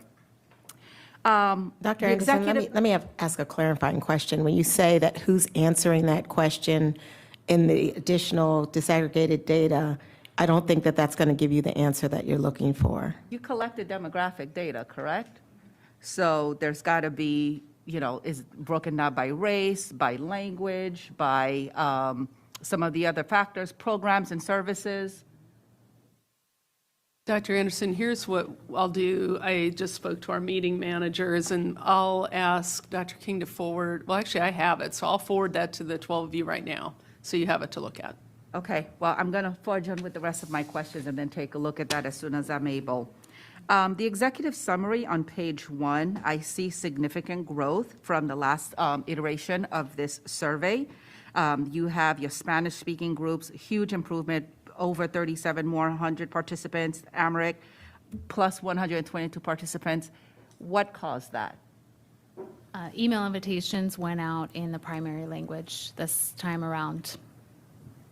And that's the main variable that created the significant increase. I can't speak directly and say that is the reason, but that was the one thing that was different in terms of distribution this time around. Thank you for that. Dr. Anderson, we also did some extensive outreach that we didn't do before. Say more. What did that look like? So it may have been family liaisons supporting the completion of the survey via telephone, face-to-face. We also work with OCCR around some specific multilingual communications and support. But we beefed up our outreach, in which we heard as a suggestion and feedback from last time. Thank you. And it is going to take all of those approaches to help move these numbers forward. A conversation that I've been having with Dr. Reed, and you just touched upon it a little bit, but I would love to hear more. I appreciate the 9 additional languages that this is being translated into, but we do have some families in my community where it doesn't matter what the language is, literacy is the issue. How do we capture their feedback while translating may not be sufficient?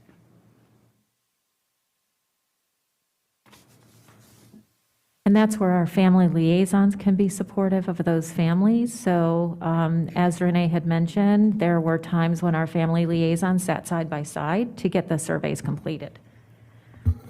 And I can tell you the 10 Pashto, that was our Afghan families. That had never been done, but it came up as a need this time, and we worked with K-12 around those supports for our Afghan. And also another thing is, some of our families speak English, but as Amy said, it came in their home language based on our SIS. So just because they speak Spanish, they might have taken it still in English. Okay, having more options is better than few. I want to get into some of the data itself. I'm trying to anchor myself in terms of what is reasonable. What is our goal? What are we looking for it to be? So Dr. Reed, I don't know if this is a question for you or the team. Welcoming environment and the executive summary, page 2, we have, it's ranging from 81% to 89%. Do we have a goal? Do we have an anchor where we're saying we've met that progress? It's part of our caring culture goal 2 from our strategic plan. So these metrics are reported when we report out on goal 2.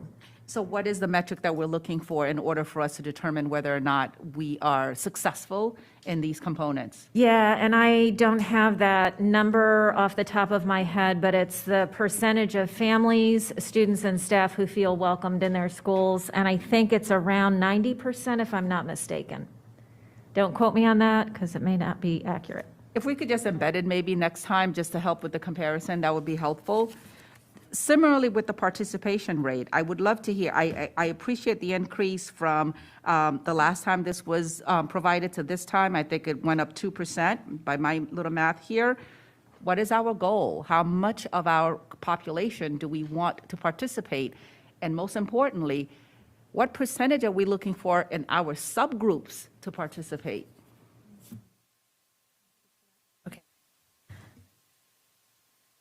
So in terms of setting Fairfax's goal, I think that's not something that I can answer specifically, but I do know that from parent surveys that we administer across the country, our norm is usually between 10 to 20% participation, which sounds probably low, but so when you look at Fairfax, you guys are sitting at a much higher percentage of participation than what we typically see around the country. So in terms of engagement from your community, it is much higher than what we see from some of our other partners. So that's definitely something to celebrate. And I think also to see the growth from last iteration to this iteration is really great. The efforts, the reach out efforts that were done obviously made a difference in participation. But in terms of setting a goal, that's something that the team would have to determine. Well, we would want as many families as possible to participate, and the same is true for our families who speak multiple languages. We want as much participation as possible. So we see the increase from 2019 to 2022 as a positive, and I like the idea of setting a goal around increased participation. So thank you for that. Thank you. Similarly, when we're talking about providing the data via region, again, that's one good step. I would love to have it by school because we are in the same region for some of it. We have very different communities. So having it by pyramid may be more helpful to me as a school board member to determine how I can help in my capacity. And that I don't even have enough time to get out another question. So I will please be added to the go backs. Dr. Anderson, we do have it by pyramid. Okay. And you'll provide that to us? Thank you. Sorry. Thank you, Dr. Anderson. I think everybody so far has asked for a go back, so. All right, next, Ms. Corbett Sanders. May I suggest that we all just count on a go back? So thank you, ladies, for this comprehensive work. I do have quite a few questions. One is, I think we need to, one's a statement on the demographic data that is included in the disaggregated data. It would actually be helpful for us to know that at both a school and at a region level. by each of the breakouts that are in this report. Secondly, I do think it's important for each of the board members to have not only their regional data, but their individual school data. I would like to understand from you all how you plan on taking this data and using it towards your school improvement plans, as well as your regional plans and a county-wide plan. That's the first piece. The second piece is, has anybody taken a look at this data at the school level and then overlaid it how individual schools performed on SOLs for growth metrics and others? Because I think that that will inform how we are approaching it, and my gut is that there's some of those areas, for example, the school helps me with the academic success of my child, which is on the low side here, and the school helps me support my child with social emotional is on the very low side here. I would expect that there is some crossover, and I'll stop there for questions or responses. Thank you, Ms. Corbett-Sanders. I'm going to ask Dr. Zuagla, the regions are here to be able to help specifically answer how schools are using the data within their school improvement plans. And so anybody from the region would like to share?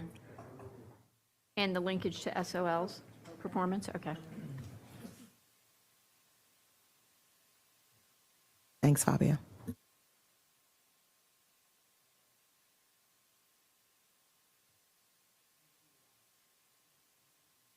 Working, yeah. Good afternoon, board members, and thank you for inviting me to share some of the things that we are doing at the regional level. We, each principal received a copy of this report. So our principals do have a copy in terms of what is exactly what this data is telling us and how we can improve.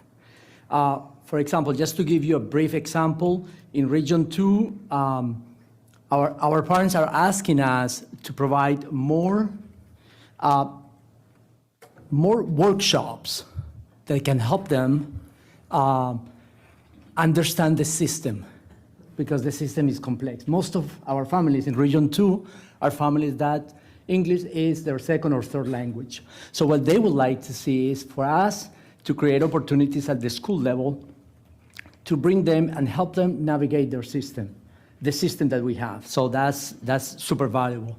With that in mind, as each principal has received this particular report, we have asked the principals also to come up with a goal in terms of how are we going to select one or two particular areas that are important for their school community and see how they are going to start improving in that particular goal. Let's say is understanding the school system, is let's say is a welcoming environment, feeling that the kids, for example, belong in their school system, improving communication. That's another major area of this survey.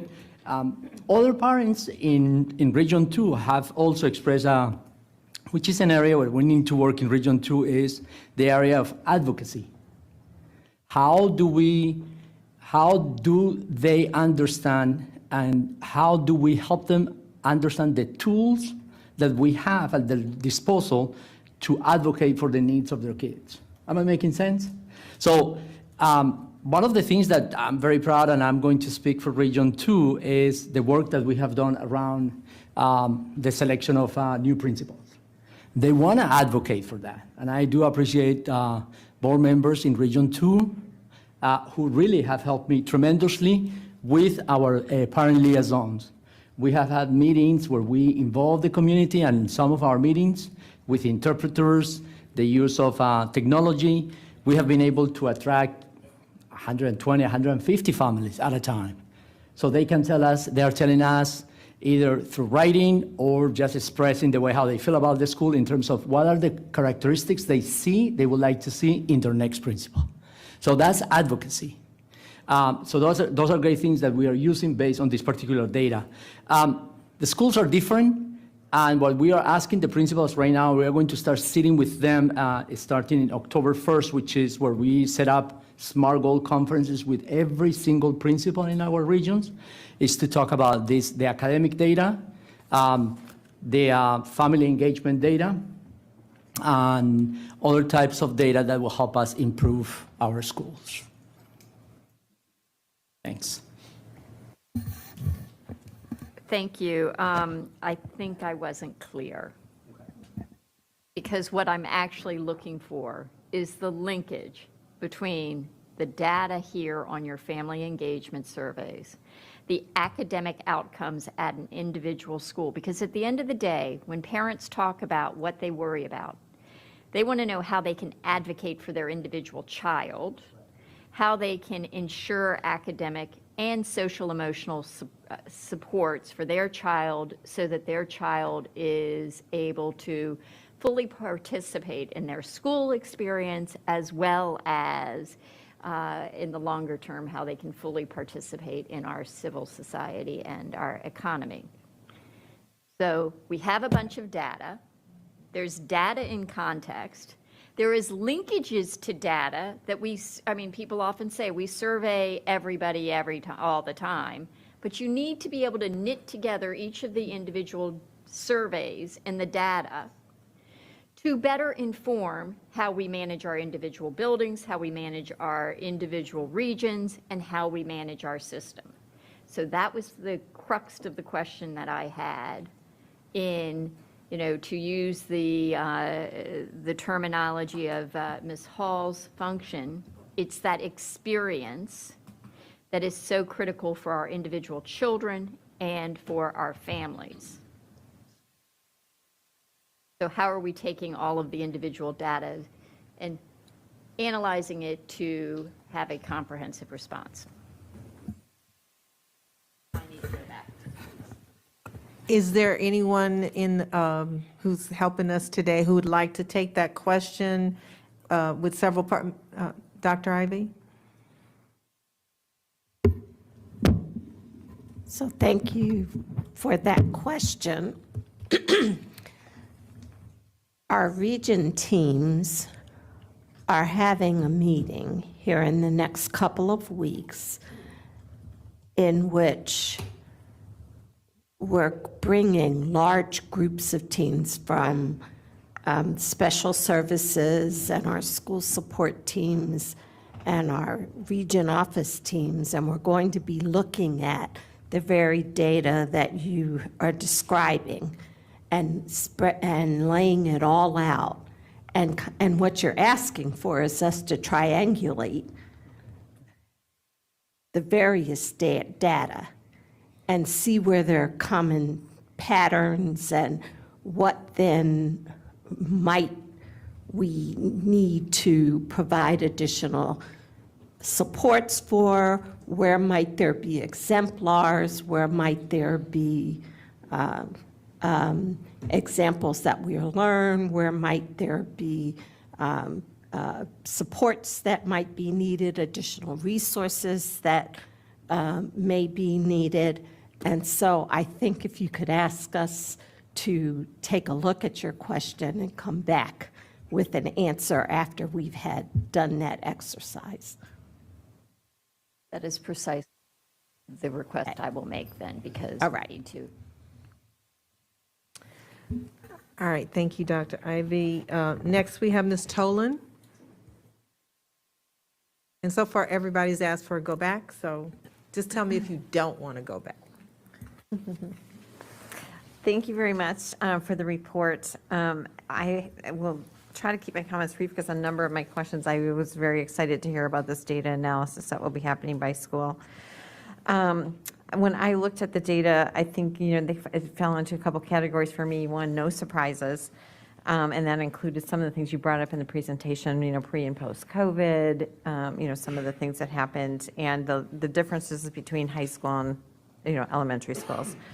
One of the areas that I didn't think we mentioned at this point, though, is the difference between Title I schools and non-Title I schools. And interestingly, Title I schools did better. And so I think it's worth talking about that a little bit. They have different staffing, they have different requirements. Do you want to make a comment about that? Yeah, I would. Thank you for that question. And Title I schools are required to have a family engagement compact that is required as part of the Title I grant. Additionally, they receive funding to conduct family engagement activities. So it might be family field trips, it could be parent, teacher, academic teams, it could be a whole host of experiences that are provided by the school.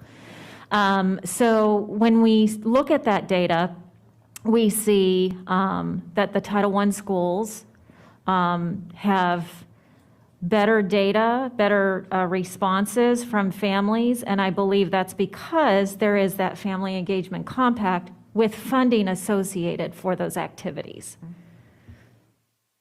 No, I appreciate that, and I think it's important for us to realize that and think about for schools that don't have that additional funding, how does that fit into our next steps, for example? The other kind of area was just kind of, well, this is interesting, and that would be the workshops scored so low as far as like families feeling like the workshops, I don't remember the exact wording, that the workshops were valuable.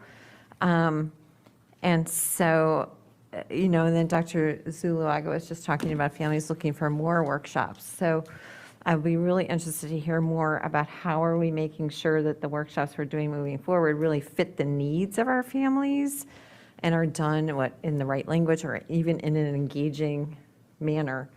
So just a comment there. Do you want to add something on the workshops?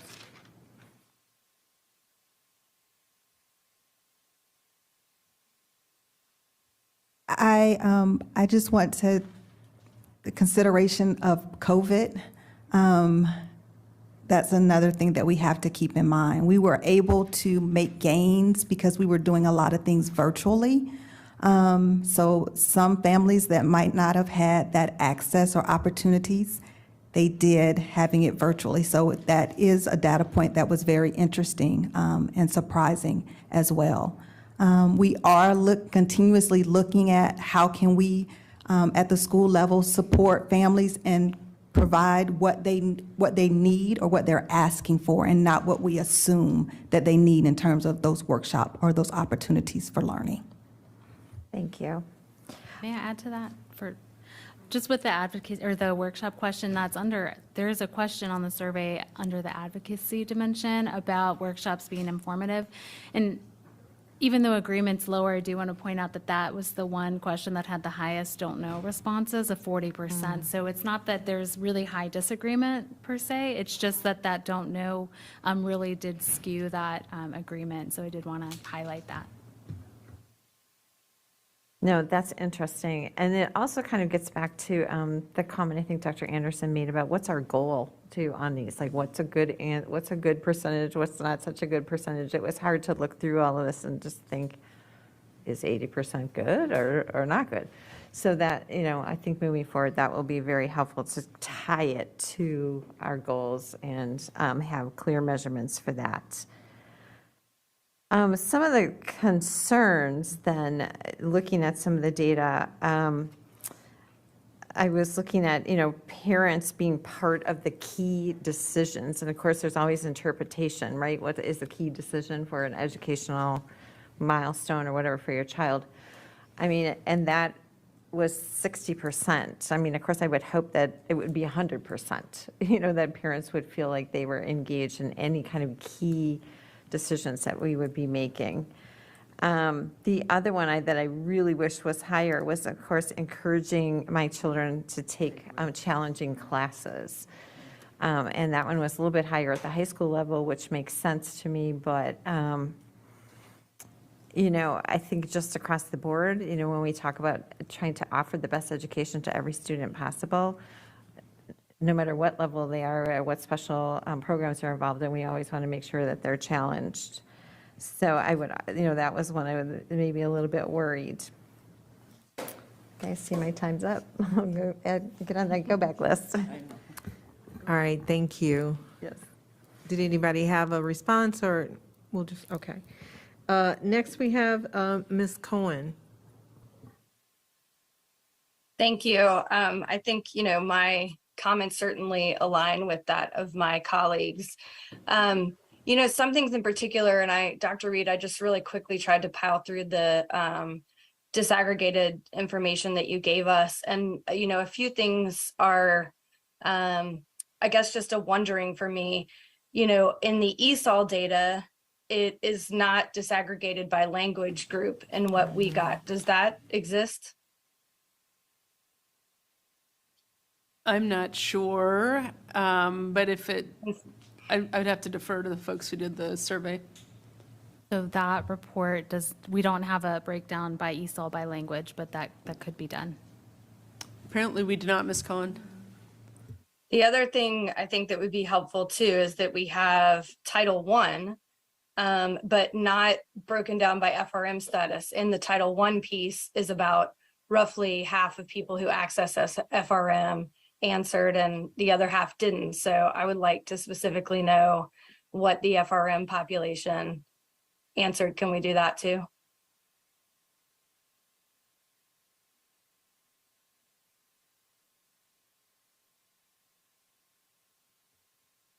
So there is a report for the families that responded for the FRM, but it's not broken down by Title I. But again, that is something that could be done. No, I'm saying the reverse. What we were sent was a Title I disaggregation, but not just by FRM status. Oh, okay. Then no, we didn't ask that survey question. No, you did. It's in there because in the Title I report, it is disaggregated by, does your child access free and reduced meals? That's a question where 50% of people answered it in the affirmative, but we don't have the data on just those folks. So you want a breakdown of Title I schools who receive FRM support? Is that? No, I just want to I'm not know understanding. I just want to know what our FRM families, I would like to know about their feelings on engagement. Yeah, it's all schools. Get that demographic data Yes. by FRM. So we can provide a report for FRM. Awesome, thank you. Sorry for misunderstanding. No, maybe I wasn't clear, no problem. Another piece to me is, while we did get 504 and SPED, and I'd like to maybe on a go back get to reference those a little bit. I think some of the subcategories that we continue to talk about as a group, I would like military to be included the next time we do this. I'd like AAP. I think if we're going to continue to keep talking about subgroups of populations and where the gaps are, I guess I'm confused about why we don't ask that same thing in our survey. Just a wondering, not an accusation. I think also, I guess what I would like the board to get is also to see the outreach plan, because it would be really informative, I think, to know that, like, if a family liaison at a school really reached out about the survey, did you then see survey participation at that particular school really increase? When we keep talking about return on investment, I'm sure that you guys have this somewhere in your brains, but we would love to see what strategies were the most successful. How do we scale some of the ones that really were helpful in getting folks to answer who maybe usually don't?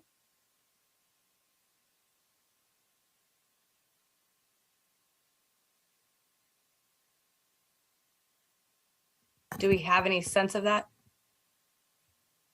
Yes, we can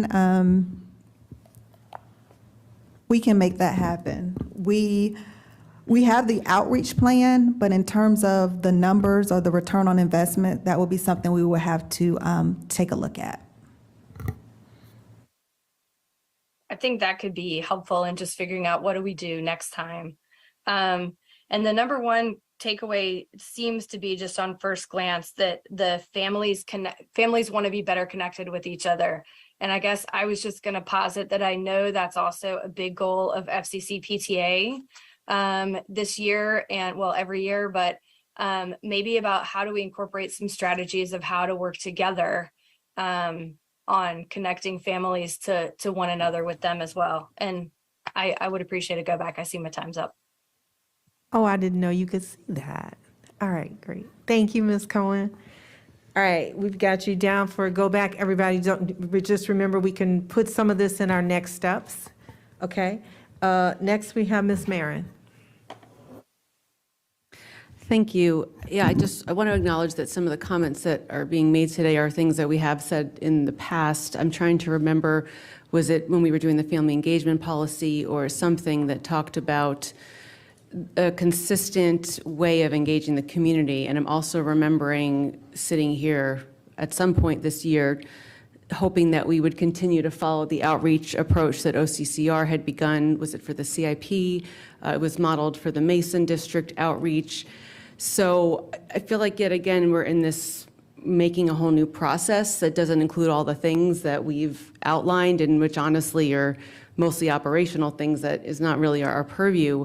But what drives me, I'm going to try and keep my comments into two buckets. So one is, I'd love to hear from you, Dr. Reed, and I'm putting you on the spot, but just, what experience you have had or you bring from your previous school division when it comes to surveying, insofar as is it, or your opinion on contracting out this work, the ability of our staff to do this in-house, the ability of it to be cross-office, with communications, with ORC, and then also with the county youth survey data, which Ms. Tolan informed us that is forthcoming. So just to reiterate, your thoughts on contracting out survey work, any experience in doing this kind of family survey as a way to inform practice? So I think context matters, and what works in one community may or may not work effectively in another, right? In general, though, I think we need to, I think what has worked best in my experience is by querying the community about what best works to connect with their communities. I don't think anything substitutes for being out in the community and really being intentional and laser focused on all of the unique communities within the community. So I think we're embarking on a strategic planning process here very shortly, and we're going to have to be really thoughtful about how we access our community.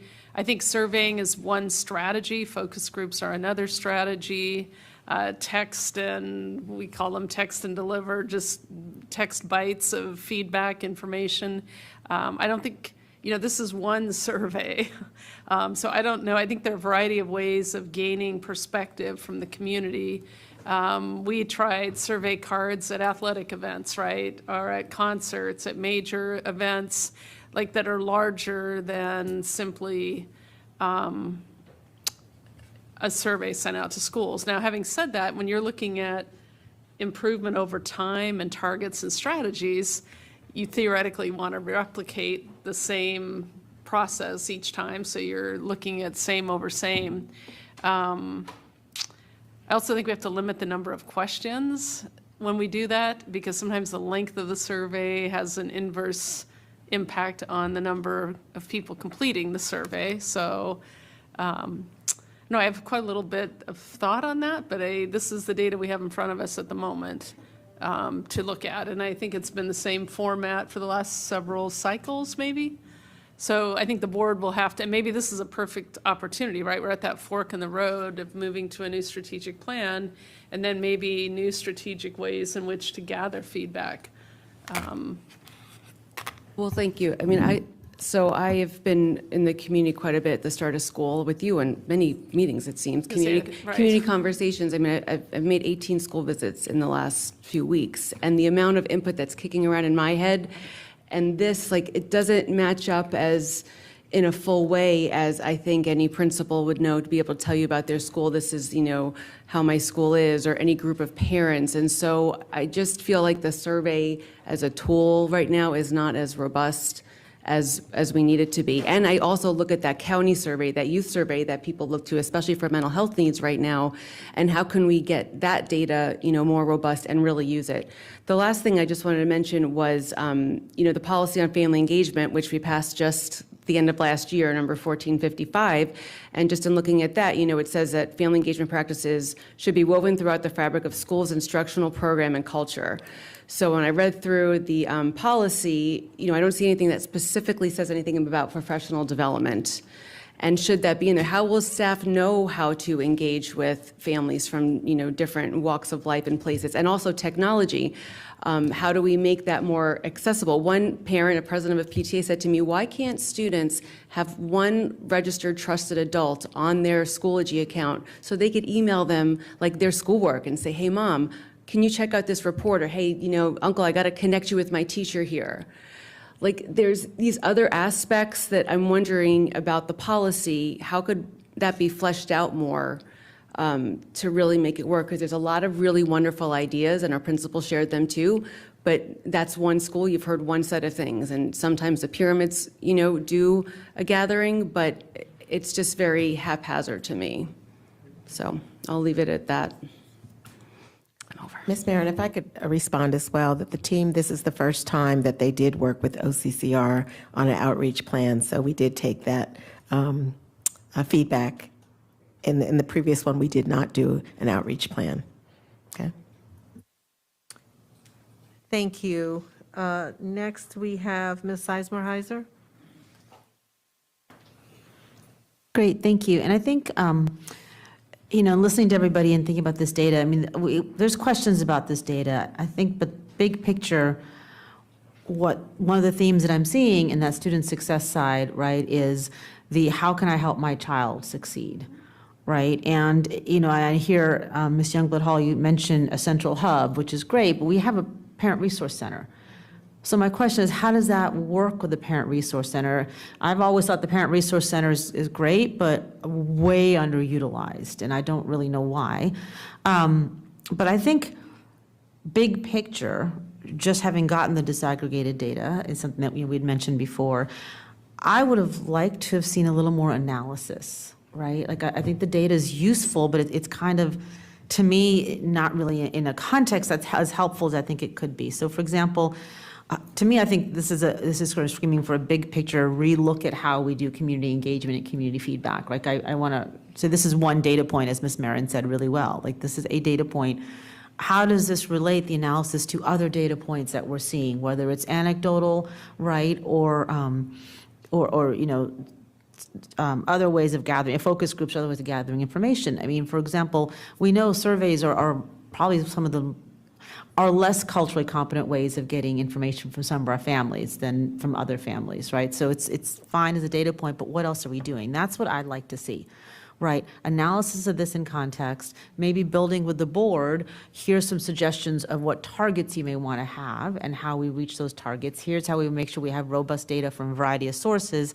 Here's what we think this data means in terms of family engagement. Here's some suggestions of with what we have in place, right, PRC versus what we think we need to put in place at a system level, at a region level, and at a school level. That's, to me, would be helpful to sort of have that conversation.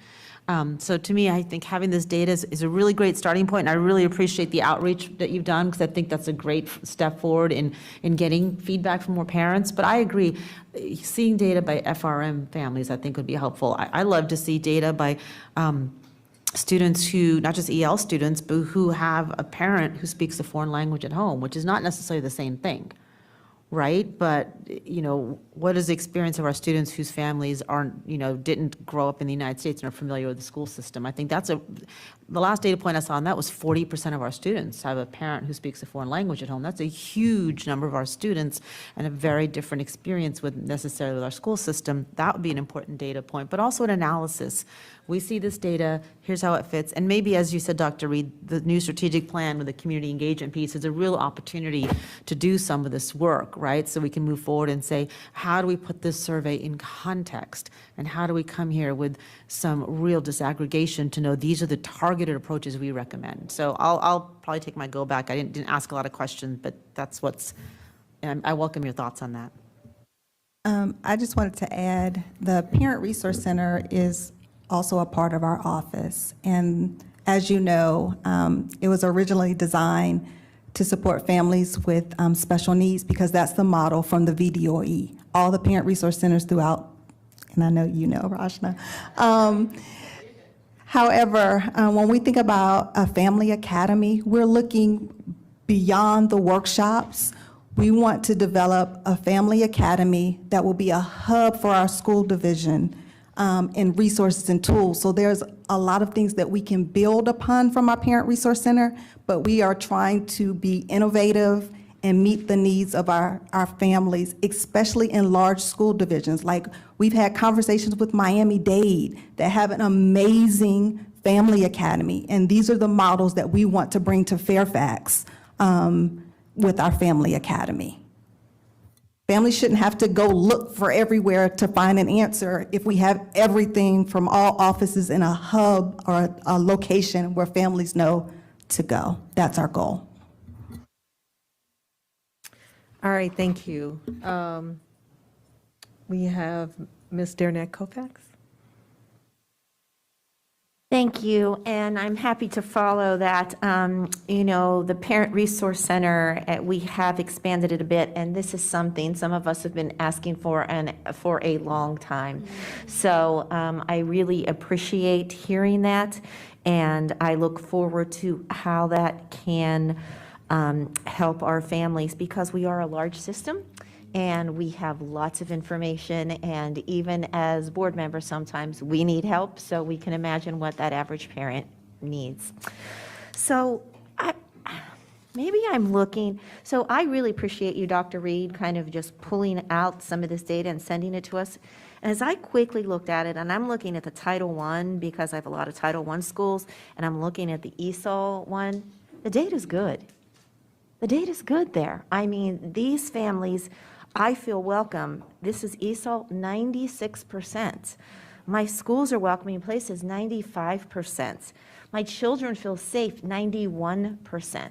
Now, I don't know what numbers, how many people actually answered. So that's important. And if we can get that information, that will help us. And the Title I numbers are equally impressive when you go through that. Welcoming, 93%. The school welcomes different backgrounds and cultures, and at a Title I school, that's extremely important. The answer to yes for that was 96%. So I'm feeling, if this is a statistically sound data point, even if it's only one data point, as we talk about, surveys are about one data point about how our families feel. I feel that this is saying we're doing some good things, and we're doing a lot of good things, and we know where we need to improve, and we know what we need to do. But some of these things they can't be overlooked, because they can't be glossed over about some of the things that we know are sometimes a result of where we are as a system and as a nation after suffering a worldwide pandemic, about the social and emotional needs. And that's irrespective of whether your schools were open or closed. That is the fact that COVID affected each and every one of us in different ways. And so there's a lot of social emotional healing that has to happen everywhere. So I just want to say, I am excited about, I really do appreciate what my colleague next to me talked about, because I do think there is a correlation, right? If parents can't find data, they don't know how to help their child academically, then that is going, I think the data will correlate that says maybe these are some of our underperforming schools, or less than perfect on the test scores, the SOL scores, for that's worth. But I think that's important. Dr. Reed, I think it's really important as we look to accountability as to how to implement these changes, what the systems are going to be in place to do that.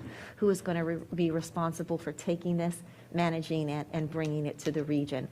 Is it the RASs? Are there enough of them? Is there enough to their team? How are we going to do that? Because I think that's really important. So thank you all. I appreciate what you've given us.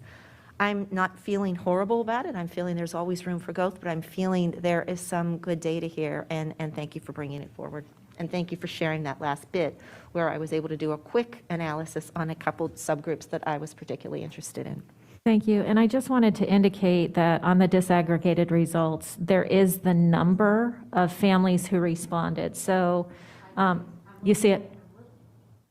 Now that you said that, I was doing it so fast. I was adding up the percentages that I didn't look at the number. So about 6,000, 58, 78, I'm seeing. Yes. At least the one I'm looking for now. This is the ESOL one. Okay, So I will ask you as the statistician. Oh, Thank you, Ms. Derenak. Okay. Kofax, would you like a go back? Yes. Okay. All righty. Thank you, everyone. Mr. Frisch?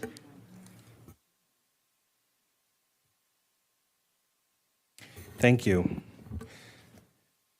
I'm going to do a friendly poll of the board, just for the sake of my own edification. Would everybody feel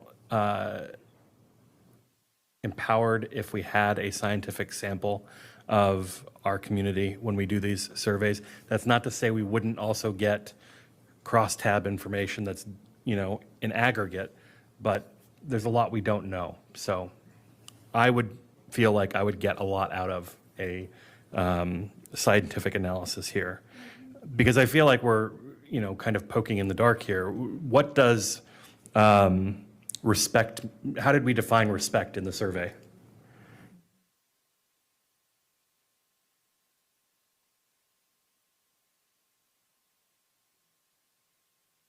Terms. We did not have any definitions of terms in the survey. Right. And so when we talk about 86% or whatever the exact number was saying that they feel respected, it could mean anything. And that's 86% of less than 20% of our school population. And that's not necessarily a bad number to start with. It's a huge number of people participating. But without scientific weighting, I can't put any value to the information because it's just whoever filled out the survey. And we have some breakdowns by school and by different communities, which are helpful. But again, those aren't weighted. So there's a lot I don't know by looking at this survey or any other survey. And this is something I bring up every time we talk about surveys. I realize that it would be a tremendous challenge to have a scientific survey of a school community because we'd have to decide what we're going to oversample. But I think that's the first question that solves a big problem. We can, as a board and as a leadership team, decide what are the areas that we want to oversample so that we can have a very deep dive and know what these numbers mean.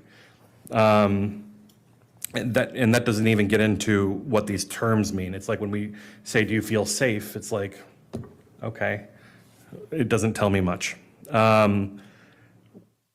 Slide 10 talks about welcomes different cultures, et cetera. I think we do have, correct me if I'm wrong, we do have that broken down by the populations that are answering that question. Okay. I'll go into the detailed demographic dive. And then for transitions, there's a question about whether they feel like they're getting appropriate supports for transitions. We have that information broken down by special education community. Okay. Email and text, and this will be my last question before I go back. Any family that is getting emails is probably getting 30 emails a week from the school division. What are we doing to make sure that we are teaching best practices to the people who are sending out emails, sending out texts, and making sure that we are finding a way to surface what's most important in the pool of emails they're getting? If they're signed up for their school boards, that's 4 school board members, whatever number of schools they have their kids in, whatever they're getting from the superintendent, et cetera. I don't know about you, but that's a recipe for not reading at all. And the open rates are wildly speculative when we look at open rates for emails. You want to respond? I do. Okay, go ahead. Just to the terms, I think we're all in agreement that we have an opportunity here. I like to call them that because each of these terms will mean something different to each person. If it's someone coming from, for example, a war-torn country or something, then of course they're going to feel a little safer here. But it doesn't mean that they are defining safety as the person next to them. Whether it's safety because there's an SRO, for example, or safety because they have a meal to eat, or safety. So we have to figure that out, and we have to really focus on our audience and who we're surveying to make sure we're better understanding their experience, their lived experience, and then how to determine the question to ask. So we are going to work on that. Last sentence, the fact that we get a 20% participation rate tells me we can do a scientific sample. Nobody gets a 20% participation rate when they're doing scientific samples. Okay. Thank you, Mr. Frisch. You're putting yourself down for a go back, right? I am. Okay. All right, so my turn. I think I hear a theme, but I will say there is some valuable information that we can discuss today as a result of what work we have done. I'm also hearing a theme, I believe, that people around this table would like to see a type of improvement plan for how we are reaching out, how we are evaluating this information, and perhaps making these efforts more effective. When I look at language participation, for example, on the first page, we've had 2 people who speak Amharic and very low numbers for various languages. There's no information that I saw, and I may have overlooked it, that lets me know how representative those numbers are of the actual population of those people who speak those languages. And so my concern is, for example, I believe it was something like 90-something%, most people wanted to receive emails. I'm not sure how that connects to all the groups that we really feel like may be left out, right? I think the majority of people we can reach with emails, but I think the voices that we may not be reaching are the ones that we're probably maybe having some difficulty with or trying our best to support with respect to student success. So I'm agreeing with my colleagues in terms of I see this, or I'm hoping this is one of more than one meeting that helps us to talk about this topic, because it's too important to just say this is it and then move on to the next topic. I think that I want to participate in those meetings for each of our various regions so we understand that. I want to see improvement plans for those areas, but I also want to see a centralized plan. I want to understand what the role of our RASs are. I want to understand what the role of our lead RAS is. I want to understand how central office can take some of this burden off of our local schools, because our local schools should have central information as to how they can address these problems. So that's what I'm gathering as I listen to everyone. With respect to Title I schools in our discussion, we noted that Title I schools had really good numbers. And that's part of the reason we wrote everyone and said there could be budget implications, because we have certain resources in our Title I schools that we don't in others.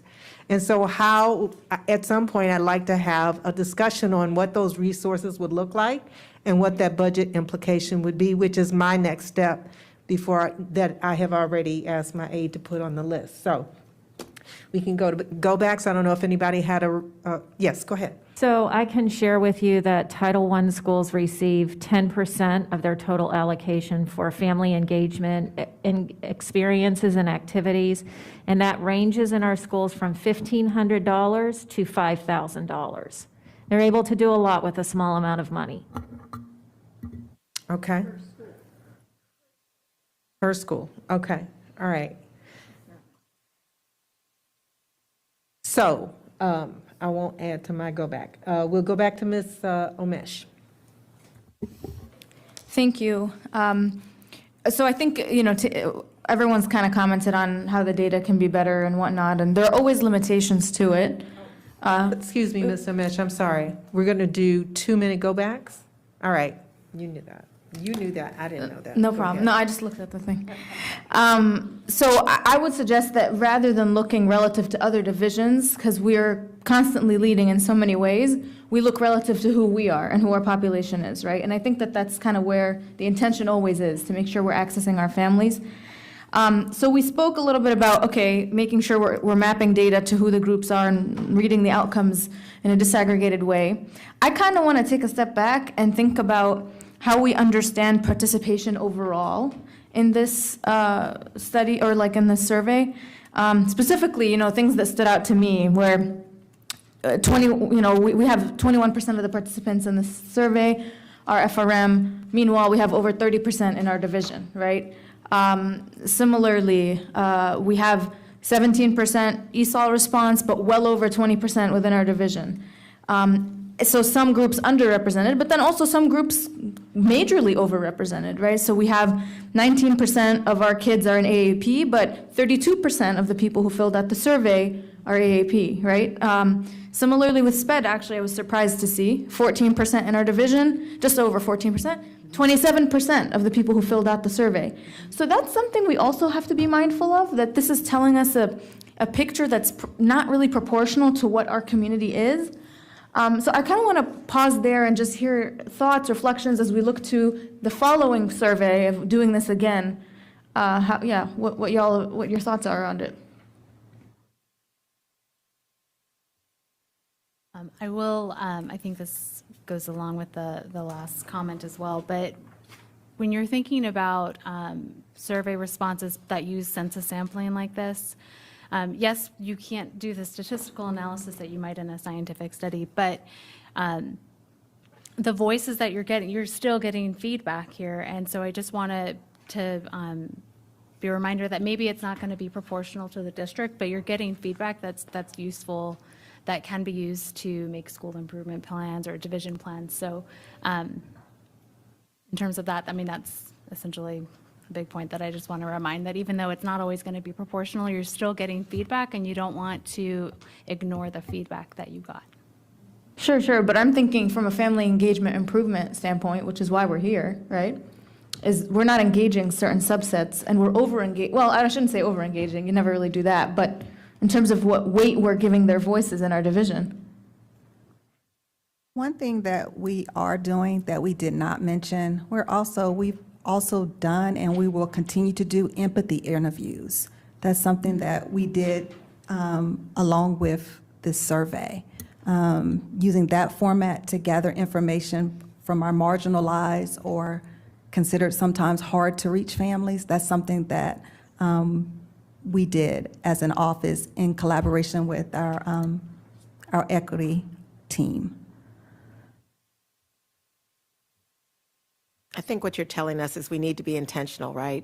We know that these two groups are very engaged in our school system, and we need to make sure that we're deliberate in our outreach plan to go after the other groups whose voices we're not hearing, so that there's a balance. And when we're making decisions about dollars, that we're not focusing on the voices of the ones who are filling out the survey only, but that we find a way to bring all the other groups to the table. I'm out of time. If we have time for another go back, I want one. We'll see. All right, thank you. Dr. Anderson. I really want to lend my support to what Ms. Omesh and Ms. Keys-Gamarra shared, because that was one of my questions. It's good to have that information. Minimally, it helps you to put the data in context. Who actually answered, which is what I asked in my previous round. Who responded that high to that cultural sensitivity question? It makes sense for us to have that so that we can determine our next steps. Speaking of next steps, I want to talk a little bit about the focus groups. You mentioned this a little bit earlier. Can you give some more information in terms of how are these focus groups selected? Where are they happening? You mentioned Amharic, too, were going to be done in that language. And how will this then contribute to this data?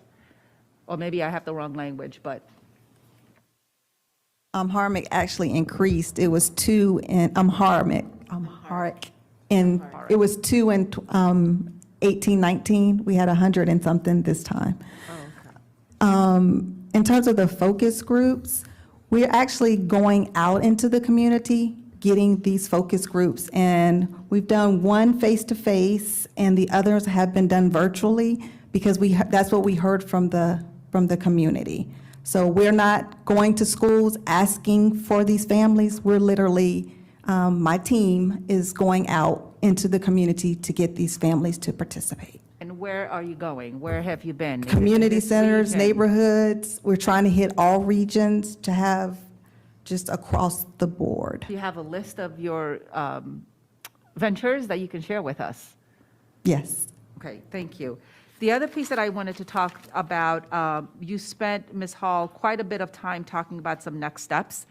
Do we have that written down anywhere for us to actually review? I was not quick enough to list everything that you're sharing, But from what I recall and what I was able to gather, they're fairly broad. I guess I would be looking for some more actionable steps, because these were like big ticket items. We're going to partner. Well, what does that mean? What is the action step? So I would like to have some more information there. But minimally, we could start with that list that you read off of. We can provide this list, and as the weeks go on, we will develop a more defined plan for you. Thank you.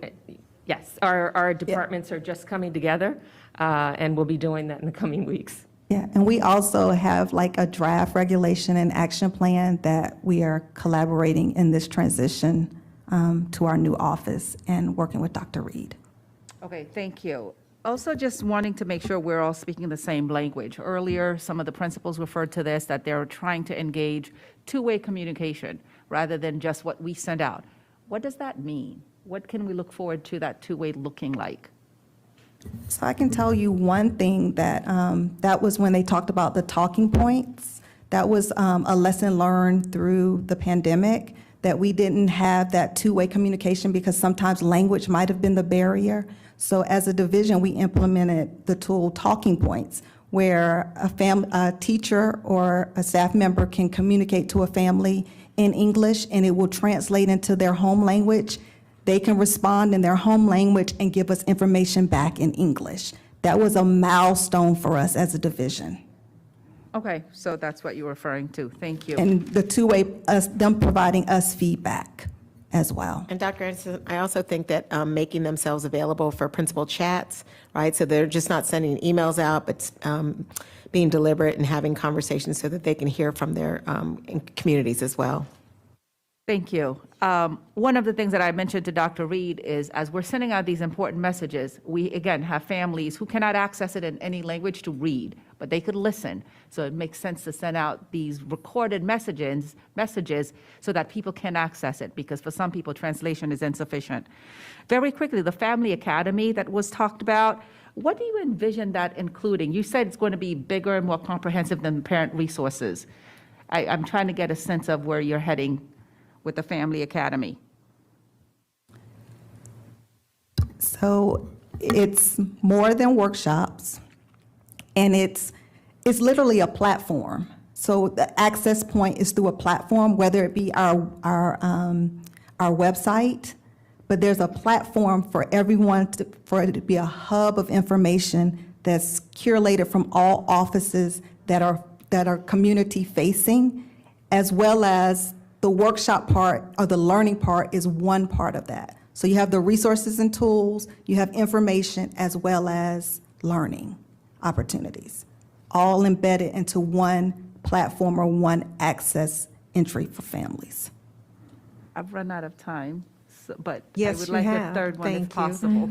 Can I just mention something? Dr. Anderson, you had mentioned that some families do not read their emails. We do have a multilingual podcast in English, Spanish, Arabic, and Korean.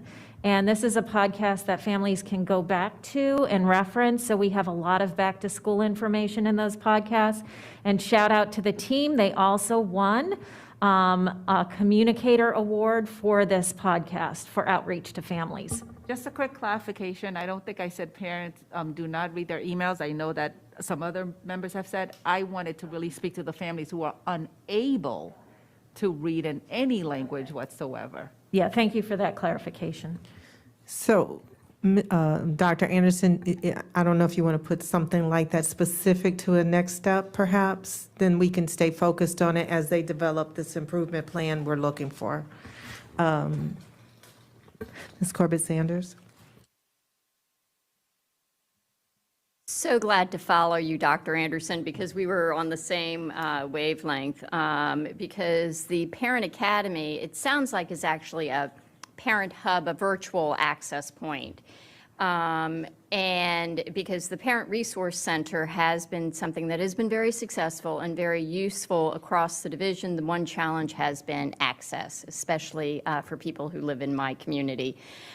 So I think we need to have a hybrid.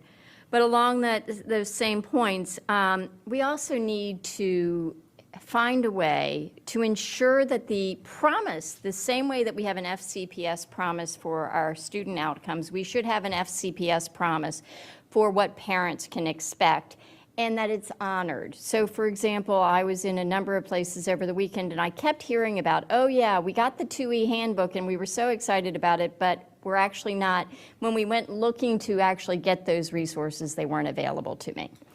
And so we do need to, if we are saying that this is the parent promise, what are we doing to ensure that we honor or realize that promise? That would be my first question.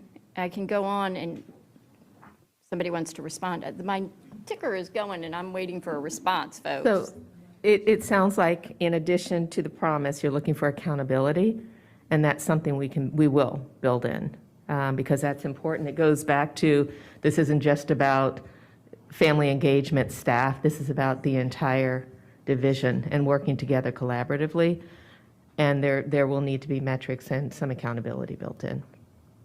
We like to use the term fidelity of implementation. Yes, that's exactly what I'm looking for. As well as we had a lot of feedback, and there was a lot of positive feedback, but the two areas that came, just was glaring, was the whole issue of student success and parents feeling empowered to be part of that success. And I guess my question is, what are we doing to address that? I know that I got a lot of emails about the fact that we didn't have back to school nights in person, which allowed those connections to be made and to be collaborative. Stop the clock, please. I've already lost 5 seconds, so I'm just.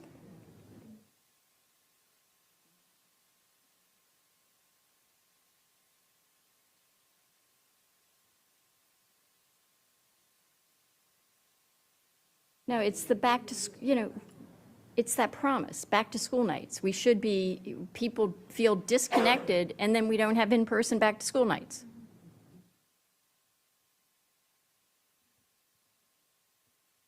I'm not sure what the direction was on schools. Becky, do you have anything was there something that was shared with schools? Francis, help us out. Want to come up? Somebody? Go ahead.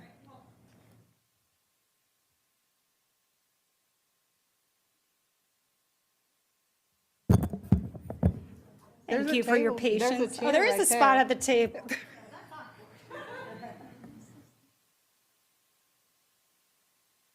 Thank you for your patience. Good afternoon, everybody. Dr. Ivy did send we had some tight expectations around the kinds of opportunities we wanted families to have, ensuring that there were in-person opportunities, recognizing, especially after the pandemic, we needed to get our families, we needed to get our students in the school, seeing the classroom before school started.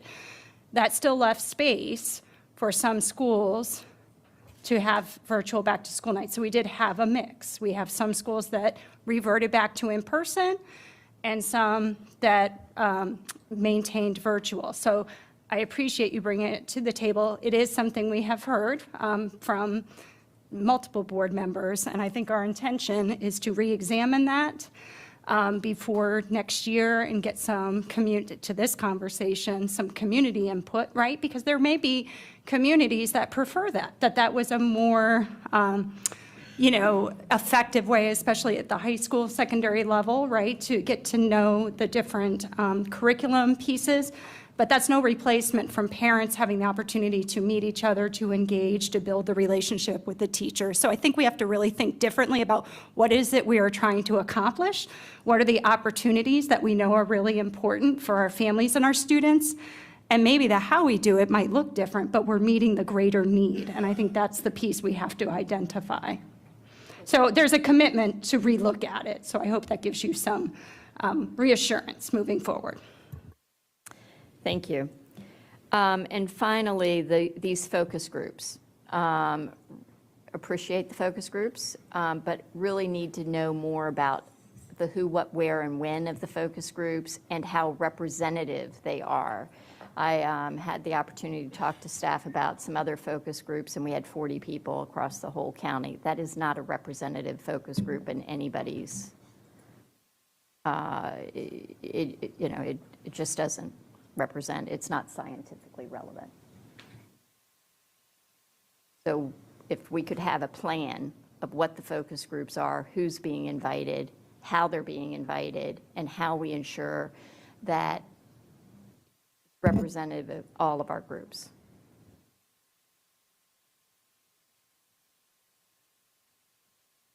Actually, do you want to respond in terms of how they're being?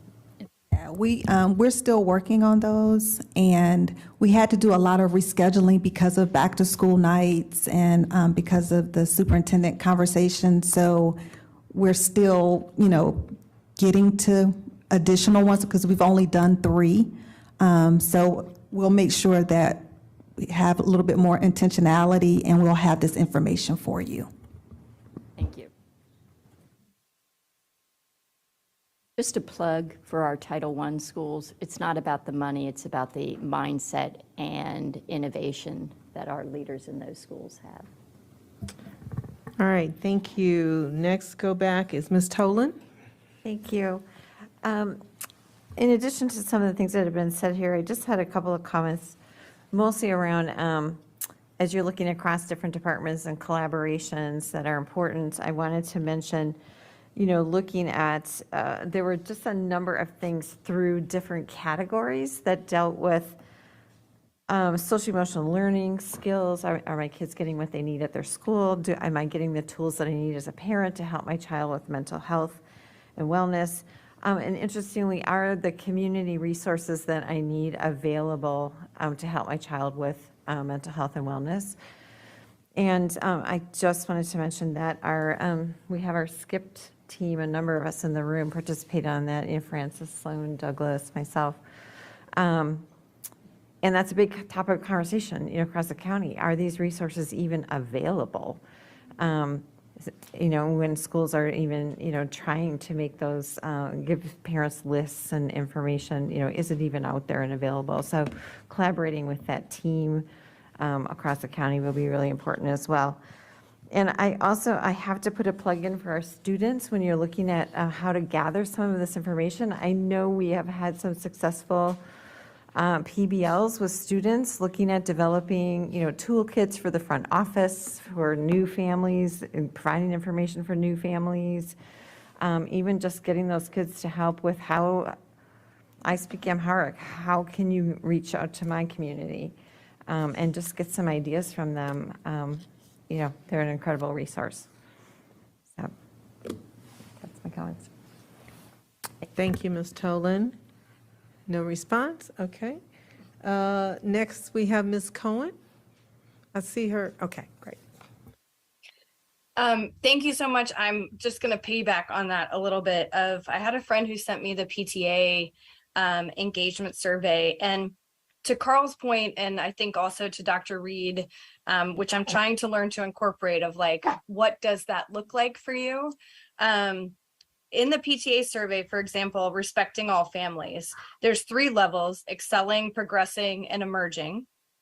And it asks about current level, but under each level, it gives an example. So for example, what excelling looks like for the PTA in respecting all families says, the school and families from all neighborhoods and background assume collective responsibility to identify and break down barriers to family engagement related to race, ethnicity, class, family structure, religion, and physical and mental ability.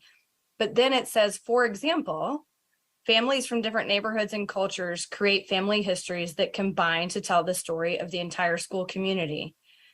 And so I think there's a way when we talk about surveys that we could be picking up a little bit more, instead of us routinely asking you about disaggregating data and among groups. I think there are ways that, if respect to me would be, as I've said a few times, the conversations we had around the calendar, or different events and activities we do that indirectly and unintentionally make my Jewish students feel not included. So I would value that as respect. And so in answering the question, I might say, well, I don't feel respected, even though I would argue that at school, I feel very respected. But to me, respect to my family might mean respect of my religion or culture or difference. And so I do agree with, I get what we're trying to get. But I do think the further conversations around what do those specific areas, what do they look like, and giving people examples would be really helpful in getting, I think, the kind of feedback that we're hoping to glean from this. Thank you, Ms. Cohen. I don't see any responders. So, Ms. Marin, did you have a go back? Yeah, I'll just add a reinforcement of something that's been said about the need for data about what we're trying to meet, like what's the goal here? Are we trying to get a certain number of people, percentage of people? You know, as I listen more and more, it really just becomes more of a communications plan. And also maybe we think about it as, when are we ensuring that a family has at least one touch point? You know, do we know whether they're showing up to an event, or we've had a home visit, or it's an email, or something? Like maybe that's a more accurate measure. So anyway, lots of ideas for how to grow this work and working collaboratively across FCPS offices. Thanks. Thank you. I think I hear consensus for a follow-up meeting. All right, Ms. Sizemore-Heiser? Thank you. I think I really appreciate what Ms. Marin said, because that was one of the comments I had, is I think I think, Lisa, especially as you start to do your work here, you know, looking for what does the engagement and experience look like, ideally, for our families, and how do we build towards that, and how do we even measure that, right, and then improve on it. And I think that's what I think you're probably hearing from everybody here. You know, this is a great data point. It's a data point. You know, there's obviously weaknesses in terms of responses. It's better than it has been before, right? But there's room, I should say, room for improvement. But how does this fit into a bigger plan? So I really appreciate picking back on that. I just did want to say a little bit about the back-to-school nights and the PRC, not to sort of derail us, but I think it's really important, you know, when we put out about virtual versus not, and we look at the survey, and the big gap in the survey was student success, it's that engagement piece. Right, and we need to think about at back to school night, we have the PTA booths, we have you can buy spirit wear, which gets you all excited about the school. You can, as one of our principals shared, you share resources, right? So when we look at a virtual event, does that virtual event, popsicles on the playground, have all of those pieces to it, right? Like they're not widgets, right? They're unique events. So I think those are the things we really need to think about as we're planning those engagement opportunities, right? What can we do? Like, you can give a list of resources on a virtual call, but unless you have that conversation sometimes with a parent who doesn't understand that resource is for them or what it means. So I just wanted to put that out there, that was, you know, I heard a lot of things too. And same with the PRC versus the hub. I think the hub is a fantastic idea. It wasn't a negative. It's just, how do we incorporate what we have, and how do we take what we have and make it better? Because I've heard the same thing about access. And I know the PRC puts their videos on YouTube, but nobody seems to know that, right? So that's what I'm saying, is how do we have a holistic plan that incorporates the data we have now, the need for different data, and the sort of the thoughtfulness of what's the purpose behind the events we are doing to engage? And how do we make sure that purpose is being met by whatever things, touch points, as Ms. Marin said, we're using? So I'll stop there. Thank you, Ms. Sizemore-Heiser. Mr. Frisch? Here's the opportunity that we keep coming back to. We had a big increase in participation, right? And I have no doubt that the same efforts will increase participation over time. The fact that we have near 20% participation is an enormous opportunity to take the data and distill it with some scientific accuracy, to tell us what percentage of students in this group or that group are answering these questions in which way. And then, as a board, we wouldn't have to do the guesswork of weighing the information, because the weighing would already be done for us. Imagine the accuracy of the polls you see on television if they said, you know, the sample was 20% of all Americans. I mean, it is significantly smaller than that, and yet they do it. And it's more complicated to do at this level, but as I've heard colleagues talk about different things, they've said, you know, I'd like more information about this group of people and how they answered this. Those are the crosstabs of a scientific survey, where we'd be able to look at that. So I hope that we will move in a direction where we can have both sets of information to help guide us. One that scientifically weights the information so that we have a conversation about what those numbers mean, Imagine if the entire conversation today was about what the scientific weighting of the information means versus how much from this group, how much from that group. Is it enough? Is it proportional to the, it'd already be done for us. We'd be having a productive conversation about what the data is actually telling us rather than guessing about it. And then we'd have the supplementary information, the giant pool of respondents to pull from to see, what the human element is. That is a huge opportunity. We're already halfway there. We just have to go the extra mile and apply some scientific rigor to this. Thank you. Okay, so just to, I don't see any more go backs, so I will just make a couple of comments. One, I want to make sure we figure out how we're communicating this process to the community so that they are aware that this is an important effort. And I think I've talked to you a lot about message points. I think this is a really important message point, that we've decided that we want to make sure that we are intentional about how we're engaging. This is the information we have now. We're working on an improvement plan, et cetera. A lot of the information that I was concerned about focused on student success. So I'm going to ask specifically, as we talk about an improvement plan, what steps we think we can make with respect to specifically addressing those things. I think somebody, Ms. Youngblood Hall, mentioned the proposed regulation, which I would love to see, and perhaps have our governance committee look at that to see if we need to have a companion policy to that, in addition to the list. And I hope that the list you have will be a part of the follow-up information we'll be receiving to expand upon that.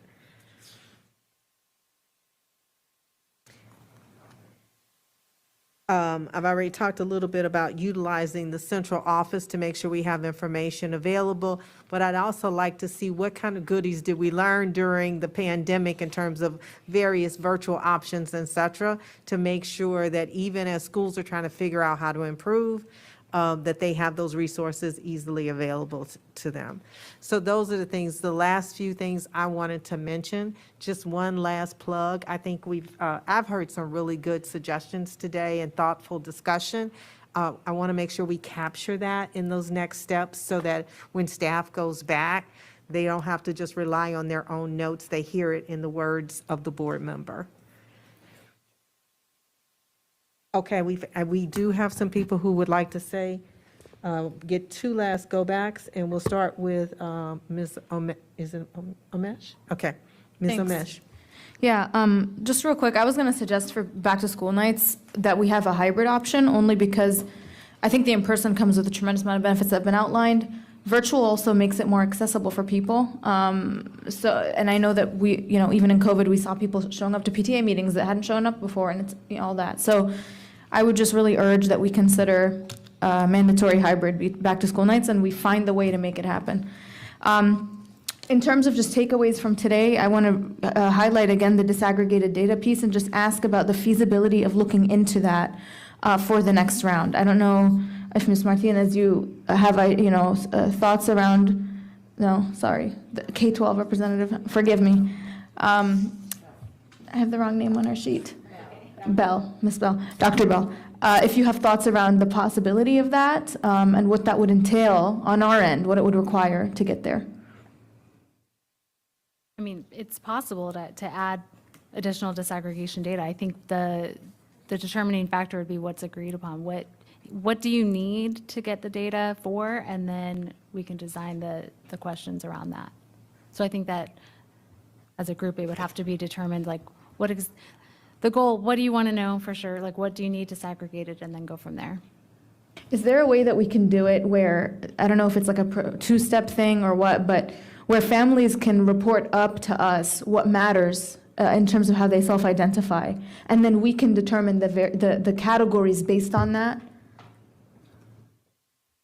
So let's say we're looking at language. Like instead of a multi-select or multiple choice, like a Instead of fill-in, giving them a like limited set of fill-in? options, yeah. And then based on that, we can pick the top 10 boxes that come up, and that becomes a standard practice for us. I mean, there's certainly an option for that. I mean, you can design a question that way if you need to. Thank you, Ms. Amir. I know that's my time. I'd really like to see some movement around this. I know it's been a conversation for several years, at least not from me at this point, but thank you. Okay.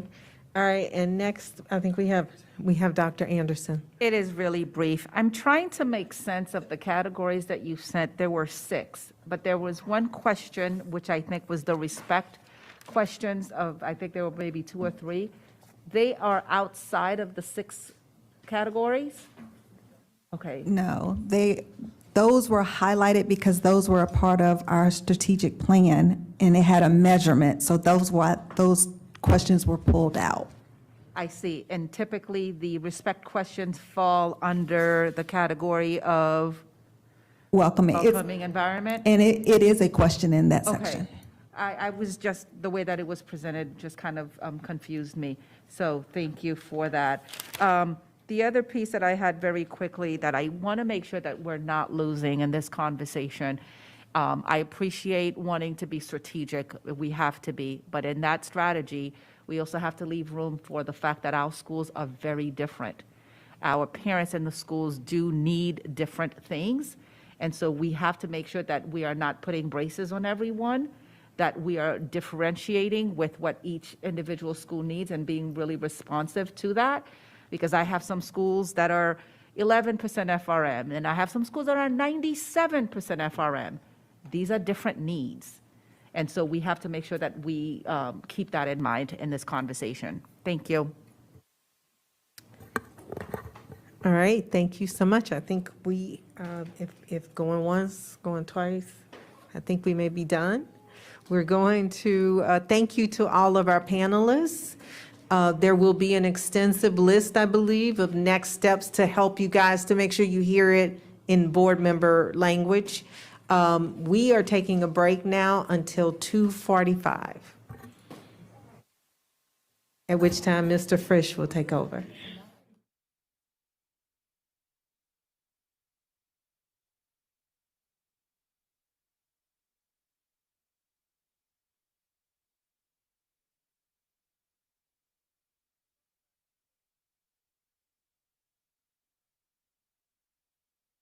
Three, four, five, six, 7. Folks will be joining us. We're going to move on to the ERFC annual report. Do we have anybody virtually? We do. We don't have to do anything there, though. Right. All right. Joining us are Eli Martinez, Srikmar Bala, and Kathleen Wilson. Did I get that right? Oh, okay. Did you want to give the perspective of these on? Right.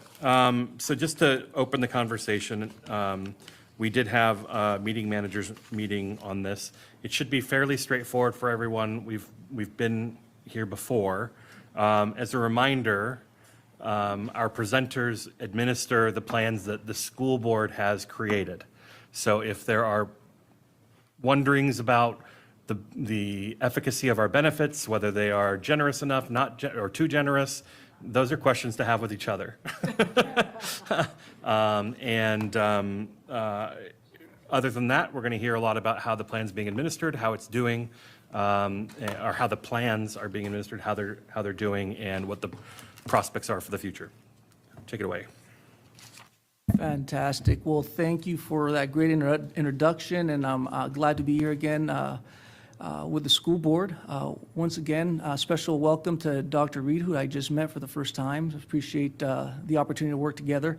I want to start off by reintroducing the folks that are with me today. Srikmar Bala Kumar is my deputy of IT and finance. And then to my left, I have Kathleen Wilson, who is the deputy of operations for ERFC. And obviously, you have me as the presenter. I know you sort of highlighted one very key point. I'll re-underscore that. Our role here at ERFC is to administer the benefits on behalf of the members and beneficiaries. Those benefits are created by FCPS, the FCPS school board, and solely by the FCPS school board. We don't have any role on that front. So first and foremost, the other thing I just want to make clear is, this presentation is information only. This is an annual update that I give to you as far as the status of the fund, how it's performed, and some of the things that we're doing behind the scenes. To that end, I think to your point, Mr. Frisch, we are going to have a pretty streamlined conversation. I try to start off with some very key points in my executive summary. That'll give you an idea of what the whole presentation is about. We'll talk about the plan membership and the dynamics. I'll touch on the financial strength, really the performance of the plan, where we're saving money, how we compare to other pension funds, et cetera, some of the initiatives that we've undertaken behind the scenes, and then we'll summarize and open up for questions to the extent that there are any questions. Without further ado, just key points. First thing and foremost, the 2001 Tier 2 plan, is the only plan that's actually open to new membership. The reason that's important is that it's also the least expensive plan for FCPS. And because it's the least expensive plan, it's the only plan that's open. As time goes on, your costs, your normal costs of the plan, and we have our actuary in the back of the room. I know he's looking out for keywords, so I'll be careful. Our normal cost is going to trend downwards over time as people start to retire from that plan. We've also had a great set of years over the last 10 years. We've averaged 9.3%. This is one of those years where I get to come by and tell you we've had a phenomenal run in the market. It's probably been the best year ERFC has had in its 50-year history. And so we've had a really, really good year and strong results, and you'll see that in future slides. We're also very well funded. We're at 78% funded. We can pay our benefits to our members. We can continue in perpetuity. We can pay our payments to our members for the foreseeable future and forward. We've also had a great focus on keeping the cost of the plan low. We're competitive on fees. We're competitive versus our peers, and we continue to improve on that front as well. Let's look at how the pension fund is funded and where the money comes from. So in the next slide, I just want to show you a graphic of where the funding comes from based on if the cost was compared to a $100 bill. And so you'll see that $6 of that $100 bill comes from the members, and you'll see that $12 comes from FCPS. And the remainder this year, and this is the part that fluctuates over time based on market performance, came from investment performance, which is what I alluded to earlier, is that we've just had a great year. $82 of that $100 came from the investment activities. There's a couple different ways you can look at this diagram. I think from the member's perspective, it really puts into perspective, how beneficial this plan is to them. For $6 of contribution, they get a benefit that costs them the 12 plus the 82 if they had to do that on their own. And that's significant. For FCPS, you could say a similar story. For the cost of $12, you get to provide a benefit that is magnified through the investments for the members and the beneficiaries at a very low cost to the employees. So it's a significant benefit that you're providing, and it's important to understand that. Looking at the retirement plans, that we have 3 plans that the school board has put together, and really this is your design. What you see on the screen now in green are the number of members who are retired out of the legacy plan. That's what we call the first plan that FCPS created in ERFC. And in blue, you see the people who are actively working for FCPS right now, who are not retired yet, that 3,000 people. And that plan was closed for new membership on June of 2021. So that's no longer, nobody can go in that plan anymore. If they were there before, and they're still there, they continue to be there, but no new membership can fall into that plan. The Tier 1 plan, that's the second plan that FCPS created. And you can see there's been some retirements, but the vast majority of members are actively working for FCPS right now. And then last but not least, the Tier 2 plan, which is the most recent plan that was created in 2017 by the school board. And as you can see, there are no retirements in this plan as of the date of this report, which is December 31st. We've had our first retirements this year.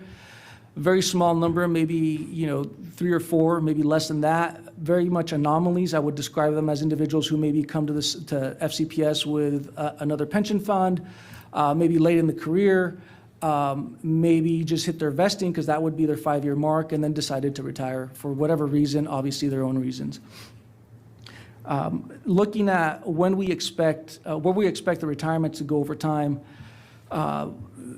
leads me to this next slide. What you see in green is the Tier 1 plan, and what you see in blue is the legacy plan. You don't see the Tier 2 on here because, again, there are no retirements out of that plan. So this shows you over the last 10 years what the retirements have done. The key point here really is that over time, that green is going to outweigh the blue, and we expect that to happen by 2028. Why is that important? Again, as time goes on, the Tier 1 plan is less expensive than the legacy plan, and the Tier 2 plan is less expensive than the Tier 1 plan and the legacy plan. So you can expect that the normal costs of running the fund will come down over time as more people start to retire from each plan. Now, the question I think that a lot of people have is ERFC sustainable? And I can tell you beyond a shadow of a doubt that ERFC is sustainable in perpetuity. We can say that with confidence because we've been able to meet our assumptions over the last 50 years. And remember, we don't have to meet our assumptions every single year. We have to meet them over time on average, and we've been able to do that for the last 50 years, which is a strong number. The other thing equally important is that FCPS, this school board, has done a phenomenal job of funding the plan on time every single year, and that goes a long ways. You can't say that from every single plan out in the industry. There's a lot of plans that can't say that, and you've done a great job as a school board making sure that the benefits are funded. Looking at comparisons with our local plans, and I'll say this, I'll say that the local plans are a good comparison, and I'd like to bring this forward because I know that the school board always asks questions about how do we compare to VRS and FCPS. We don't view those necessarily as peers, and you're going to see some numbers on here that indicate why. But you see our performance after fees, June 30th, as of June 30th, 2021, at ERFC 26.8, again, a very strong year for us. And then you have the FCPS plans, the combined weighted average of their plans, 27.4, and then VRS, much larger plan. But as I was alluding to earlier, there's a couple dynamics to pay attention to. One, look at our membership size at 41,000 members versus, for example, FCPS at 34,000 members. And then look at the assets that we hold versus FCPS. So the message I think that I want you to walk away with on this, or I would suggest, is we administer the plan with 1/3 of the resources. We administer the plan for a lot more people than similar plans in the area.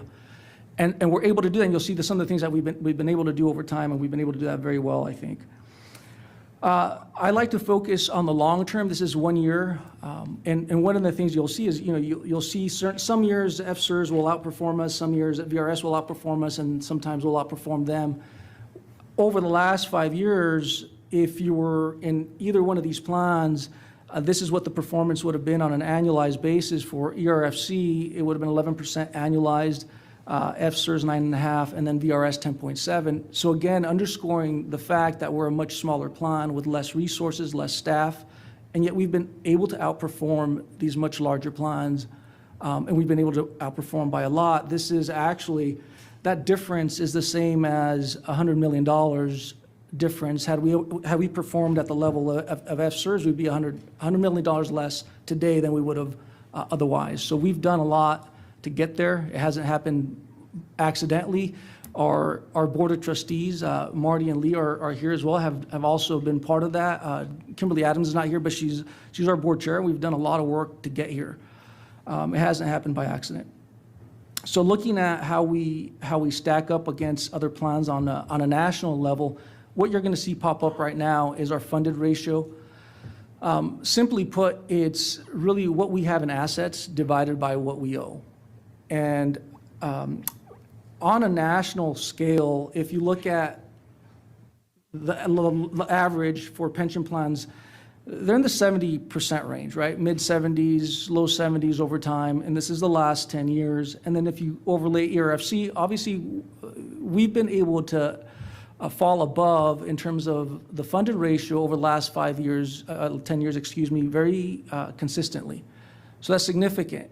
It's not an easy thing to do, but we've been able to we've been able to have a stronger funded ratio than the national average over time. The other thing to keep in mind is, as we look at the next couple of slides, I'll show you in the next slide some of the things that we've done that might impact the funded ratio, but really it wasn't the reason why we did it, and I'll talk about some of those reasons. Speaking of which, the changes, the first thing that we did over the last year is we changed the assumed rate of return from 7.25% to 7%. The assumed rate of return is our target investment amount that we have to come up with every year. Again, we don't have to do this. If we don't get 7% one year, 14% another year, it evens out over time. So on average, we've got to hit that mark. So we changed that assumed rate of return. And what that did is it gave us better alignment with our peers. The national average of assumed rate of returns for discount rates, i.e. assumed rate of return, had dropped down from 7.25% to 7%. We definitely didn't want to be an outlier on that front. But that wasn't the only reason. We also worked with our actuary who calculates probabilities of success. We wanted to be within a reasonable range, and the 7% actually put us within a reasonable range of probability of meeting that 7% return. Our liabilities, as a result, increased because now we're discounting at a lower discount rate. The contribution rates, had this been the only thing we did in isolation, and if we hadn't had the great year we had last year, the contribution rates for FCPS would have increased. But there's some factors that, we had some tailwinds that avoided that, and I'll give you another one in a second. This also had the effect that there was a decrease in the portfolio risk, because now we're shooting for a lower assumed rate of return, but also the funded ratio, again, and as you saw in the last slide, could have been higher, but it actually came down, because now it's a lower discount rate. The other thing that we did, and this was solely to get us further in alignment with actuarial best practices, we changed the amortization period for new liabilities from 10 to 20 years, which also, in addition to aligning us with best actuarial practices, decreased the contribution rate and the volatility. So this offset what could have been a larger increase, actually an increase in the contribution rate for FCPS. So by and large, there's a little bit of counterintuitiveness going on here, but there was an offset. But by far the biggest offset was the investment year that we had. It really offset a lot of what would have been an increase in a contribution rate. You could have been facing an increase instead of a decrease. So what do the liabilities look like? And as I shift gears into the liabilities, it's important to understand this and put it in perspective in terms of something that we probably all understand. The liabilities for a pension plan really operate as a mortgage. If you look at your own mortgage, if you have one, otherwise, obviously, we're all kind of envious of you, but if you look at your own mortgage right now, I think the important thing that we all think about is, can we make the payment, right? Not, can we pay it off tomorrow? I don't know, I don't go home and lose sleep over, can I pay it off tomorrow? But can we make the payments? Similarly with a pension fund, what you worry about, can ERFC make its payments to our beneficiaries, and can the plan sponsor make their payments to ERFC? We can check the box on those, on both of those topics. Your mortgage is a responsible mortgage. You can make the payments. We can make the payments. Everything's well in the world. So here you see the liabilities over time. Again, this is the mortgage. And one of the things you might notice is that there's been some increases. Part of those increases right off the bat some are market related. We don't have good years all the time. So you're invested in the market. Sometimes that helps, sometimes that doesn't. The other things that impact the mortgage are some of the assumptions that go into the plan. Namely, are you hiring more employees? Are you giving raises? These are things that ERFC can't control. These are things that this governing body controls, obviously. So we just factor those in addition to, has the mortality, are people living longer? Are they living less? I mean, those all impact these numbers. And if you're looking at your house again, it's like you hire more people, you're adding a new room, and then you're refinancing, and then the numbers change. So that's why it's not always coming down. It's because there's changes, and we just factor those in. You'll see that in 2020, the liabilities did come down. And then in 2021, which is this year, they came up a little bit, and that was because, again, what I just talked about, some of the changes that we made. Moving on, and I'll overlay here the funded ratio. Again, what I want you to take away here is that really the funded ratio has been fairly stable over time, and you've seen the numbers already. We compare well against our peers, but it's been fairly stable over time. We've increased from 78% to 78% from 76.6%. And obviously this stability helps you as an organization make forecasts. So now you can forecast 2 years forward, and you can say, what is our contribution going to be for ERFC, for our membership 2 years ahead? I think that's something that your budget office really works with a lot. At this point, you might be wondering, well, that's great, Eli, but when are we going to pay the mortgage off, right? So I think that's important to understand. So we do have a plan to pay the mortgage off, and for us as a pension plan, paying the mortgage off is getting to 100%. Again, there's not a critical need for us to get to 100% tomorrow. We can make our payments to our members. We can make our mortgage payments. So, but we do have a plan to get there. To introduce a separate concept, the 2001 Tier 2 plan has an impact. These new plans have an impact. They come in at a lower cost.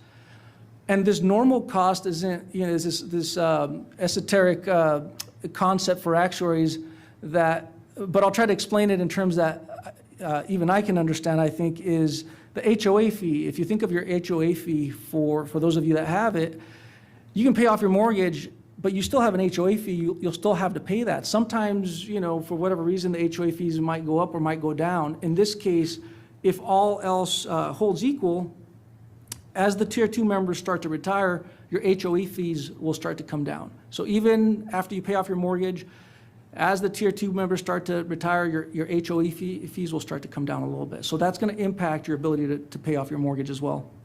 Now you have more cash to pay your mortgage. Your funded status over time will come up, and then obviously we plan to have the plan fully funded by 2040. So there'll be a gradual movement. Looking at the contribution rates for FCPS, I think a lot of this is history. You can see in green the employee contribution rates. You can see in blue the employer contribution rates.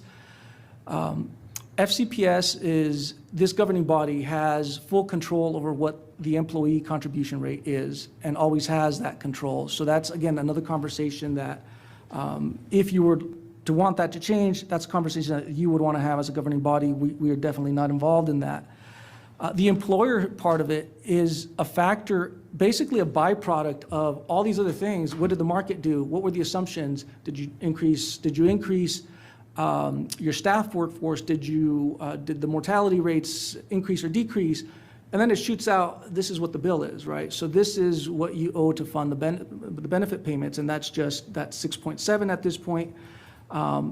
Important to note that in 2024 and 2025, in spite of some of the things that we did in terms of the changes, which again, I said, in a normal year, your contribution rates would have come up, but we had such a good investment year that in this case, your contribution rate is coming down from 6.7 to 6.48. You might be wondering what that number is. I can give you an estimate with Lee's permission, but about $3.8 million is what is estimated, and that's an estimate again, so that might come up or down, I don't know. And so that's the savings to FCPS between 2023 and 2024. How do our costs compare? And again, we've done a lot of work to get to where we've gotten, and it wasn't coincidence. We didn't just wake up one morning and say the plan is in great shape. We've done a lot of work. First and foremost, the total cost to run the plan, and this is after all fees. This is including the cost to pay our staff, our overhead, the cost to put together brochures for our members, everything. And it also includes the cost to pay our money managers, investment management fees. It includes everything. This is all inclusive, and you can see here, just as a key takeaway here, is that the ERFC costs are well below the national average, and also, coincidentally, below VRS and FSERS. I can tell you that's very hard to do. VRS, if you think about the scale, they're at about $103 billion in assets. Economies of scale, the way investment managers work, you hit break points as you invest more money. They should be paying less money than we are as a whole, and yet we've been able to outperform that. These are proactive things that we've done as an organization. And in the next slide, I'll just show you what we've done. We've done a lot of work on the investment side, saving fees, saving on costs. We estimate incremental cost savings over the next 10 years, and these costs are going to improve for us. So about $39 million in cost savings, which is equivalent today in terms of, the same number of, it's like walking into ERFC with a check for $24.8 million and letting it grow over time at 7%. So we've done a lot of work on the investment side, and we're going to continue doing work on that side as well. On the operations side, we're doing a lot of the work on that side as well. We're very focused on being, continuing to shoot for operational excellence. We're looking to be a Lean Six Sigma organization. We have been proactive in cementing a continuous improvement mindset within our staff. We focus on increasing the quality of service. We have our eye on SPQA, Senate Productivity and Quality Award, which is also in alignment with all the things that we believe in at ERFC for our members and our fund. And we're going to continue sustainability improvements. All this work, is estimated to yield about $2.5 million over the next 10 years as well. So as we implement this, obviously those numbers will come down, but that's because they've sort of fleshed out in that previous number that I showed you. What are the updates, just to give you some of the initiatives that we've undertaken over the last year, and then maybe looking forward a little bit. First and foremost, we're moving. We had the opportunity to look at the real estate market right now, and our lease is up in June, so we've started looking. Quite fortuitously for us, it's a great commercial real estate market to be a leaser, a lessee, and so we can get better space for less money. The location we're looking at is more centralized. We're moving from Springfield to Merrifield. We're about 15 to 20 minutes away from this location right now, and we're going to be in the future about 5 minutes from this location. I think that's going to be a big benefit not only to the folks that work in this building, but also because it's more centralized to the members of ERFC and its beneficiaries. We're also doing a lot of work in terms of raising awareness for the organization. We have done work on spotlighting our members, really having our members work and spread the word for us in terms of the benefits that you've provided as an organization for your members, which are quite robust. We're looking at simplifying the process, looking at the forms, making it easier, making it relatable for the members. We've added a lot of content, and Kathleen might want to chime in on some of that content as well. But we add a lot of content that's now available for our members, and we've spent a lot of time on recruitment. I don't know if you want to say a few words on that front as well, Kathleen. Sure. So from a communications perspective and an engagement perspective with your members and beneficiaries, we recognize that everybody learns differently. Some people like to read, some people like to learn by watching videos. Others really appreciate that peer-based learning. So one of the programs that we have is our ambassador program. And we did pass out some brochures. We make these available to all of our ambassadors so that it's simple to understand. With 3 plans, there's a lot of moving parts. This makes it very easy for them. You see the gray brochure is your legacy plan. That's the one that's been around the longest. It's the one that costs the most that Eli had alluded to. And then you have the blue one, which is Tier 1, which is the middle plan. And then we have the green one, which is the Tier 2. And we want to make it easy for our ambassadors to go out and talk to members. They hear chatter at the school as far as people who might be getting close to retirement. They also see the new faces in the hallway, so they can reinforce the great benefit on our behalf to the different teachers who are there.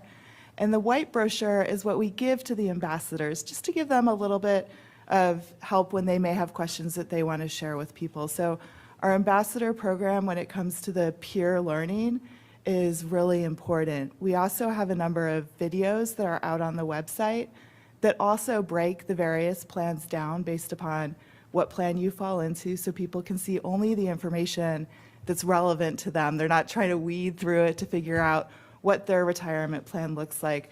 But we also have a video out there. Our #1 video, which I'm sure will be no surprise at all to everybody here, is how to run your benefit estimate, and it's something that we put together just to help people who are wondering, what am I looking at in retirement? But that's just as we see trends that come through the ambassador program or our call center, our counselors, we look for opportunities to create additional resources for them in those different areas. So those are some of the things that we're working on there.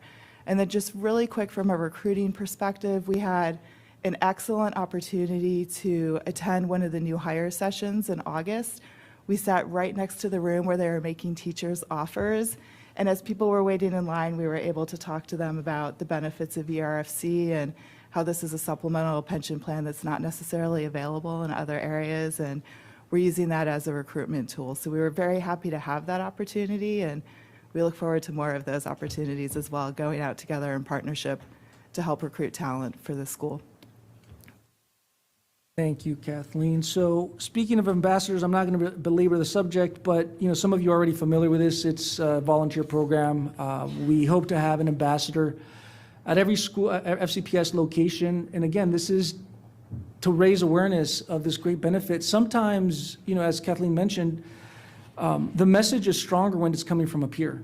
And we recognize that. We recognize that, people talk. And if we can have a peer have a conversation with someone and say, hey, look, you don't need to go elsewhere because you have this benefit, you're leaving this on the table, and they have a conversation with us, that goes a long ways. That's one less person that you lose and we're able to retain on your behalf as well.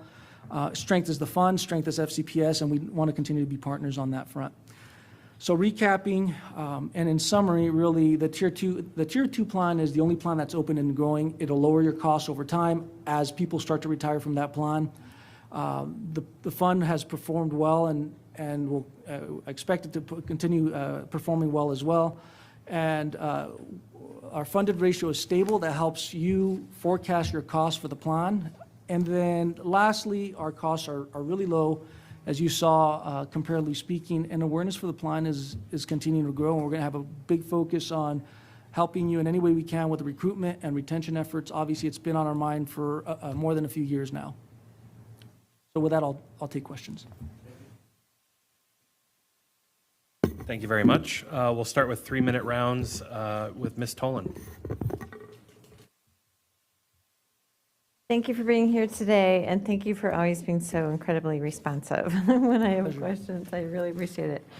I was hoping you could explain to all of us, you are bringing your discount rate down from 7.25% to 7%, where I know the Fairfax County, for their plans, they've reduced their discount rate to 6.75%. Can you just give us a little bit of background on why you're sticking with 7?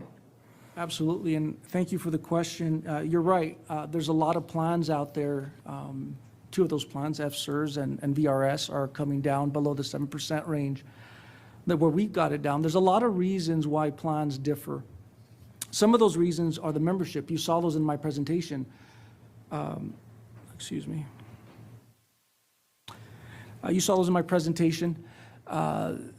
We have more members than FCPS, so we definitely are different on that front. VRS has more members than both of us combined, I think. Our assumptions are different. I don't know what FCPS, Fairfax County's assumptions are, to be quite frank, in terms of why they lowered their discount rate, but they might have, I don't know, I'm going to make this up, so hopefully somebody from FCPS doesn't get mad at me. They might be looking at hiring more people next year. They might be looking at maybe their population mortality rate is higher than ours or lower than ours. So all those things impact. The assumptions really flow into how this plan is created. I know the teacher population has very specific mortality rates, so that's, the assumptions are important. The investments, the way that they invest their money is important. Their benchmark for their asset allocation might be very different than ours. And that's just a byproduct of conversations with each fund's board. For example, the Fairfax County Board has 3 boards, and they have 3 CIOs, and they all have different asset allocations. So on that front, even they're different from each other, and that can drive the assumptions as well, and their how much risk they're willing to take, and their ability to get there. If if a plan is, their contribution levels are different than ours, that has an impact. So if, for example, somebody is overfunding, FSERS, I know overfunds their plan, that has an impact. So that has an impact on the assumed rate of return and the way they feel they can reach. Their experience matters. Again, one of the things that we do on an ongoing basis is we measure the experience. Every 5 years, we actually, our actuary works with us to measure what actually happened, and then we adjust things based on that. We adjust our assumptions where we need to adjust. So their experience might be very different than ours. At the end of the day, every single pension plan has the same or similar process to get to where they need to get to in terms of the assumed rate of return. So our process to get there is similar. We just have a different outcome. Hopefully that helps. Thank you. You mentioned the benchmark for asset allocation. Can you talk a little bit about the benchmarks that you use? We have about 30% of our investments in private funds. Can you just talk about the rationale for that? Sure. I would say for us and generally for the market in general, and I'm going to hearken to some data that's out there available in the public domain. NCPERS puts out a report every year. It's actually mentioned in my presentation at some point, and they talk about the plans at a national base on a national level. And on that level, our investment allocation, especially for private markets, is actually lower than the national level. The national level comes in at 36.3%. If you look at the same asset classes, we're at 35% in terms of target. In terms of the rationale, and I think that was the question to hit that directly, our rationale is we believe we can reach that 7% in a responsible manner using the investment allocation that we have now, and we believe that having exposure in private markets at the level that we have now gives us further diversification than not having it in there. So that further diversification is worth the risk associated with it, basically? Yes, and I'm going to maybe, if I can elaborate on that as well, because I think it's also important to understand that with risk and diversification, the better diversified you are, the less risk you're going to have. And so on itself, if we were fully invested just in private markets, our risk would be higher, but we're in a diversified portfolio that actually lowers our risk at an overall level. Okay, I get that. Thank you. What else do I have here? Oh, can you talk a little bit about, and again, this is maybe a board decision, but we're looking at perhaps a savings next year of $3.8 million if we decrease our the employer contribution rate. What's the advantage to doing that? I mean, I know that we're just, it's like you're saying you were not paying the mortgage up front, we're passing it down the road. And as we decrease that rate, we're taking on more long-term risk. But I guess, can you just talk a little bit about that balance of the short-term advantage of having another $3.8 million in our budget versus, maybe paying some of that up front? Like you're saying FSERS overpays, that's what you're talking about, right? They keep that percentage high. What are the pros and cons with that? So I'm going to try to be very careful not to tell you how to run your business. But I will say that you have the option to pay more than you have to. Just like in a mortgage, you can pay more of the principal down, right? You can do that if you have the ability to do so. And I don't know what that's going to mean for your budget. I don't know if it's going to mean, squeezing the balloon on one end and then it goes. So I don't know that. So you definitely have to have that conversation, but you definitely have that option. There's nothing that says you must only pay the 6.48% that we're sending you a bill for. You can definitely pay more if you want to, and FSERS does that. And again, where that comes from and at what level, that ultimately is this board that decides that. And then also, you were very clear, it's really is a board decision on how this is all organized. I found it very interesting just chatting with you about how, these different plans, all these different plans are put together at different times, and they all have different assumptions and different markets and all kinds of different things going on at the time. When the legacy plan, I think, was first put together, we had plenty of teachers and, plenty of people. And so we came up with this great plan that perhaps incentivized people to retire early. Where now we're desperate trying to keep people, in the profession. So it might be interesting to just get a little bit more information. I guess we've got only 3,000 people, or that's a lot of people when we're desperate for workforce. If we talk about workforce in general, how do we maybe think about those 3,000 people, and how do we work with you maybe to get some information over the next months on what it might take to incentivize those 3,000 people to stick around a little bit longer versus, jumping on their retirement benefits. So I know that's a big conversation and just a piece of workforce. We're happy to help on, calculating the cost of whatever ideas that you might come up with as a governing body in terms of changing the dynamics. So we're here for you. Thanks, appreciate that. Thank you. Thank you, Ms. Tolan. Ms. Corbett Sanders. Yes, thank you, and thank you for being here today. Very much appreciate it.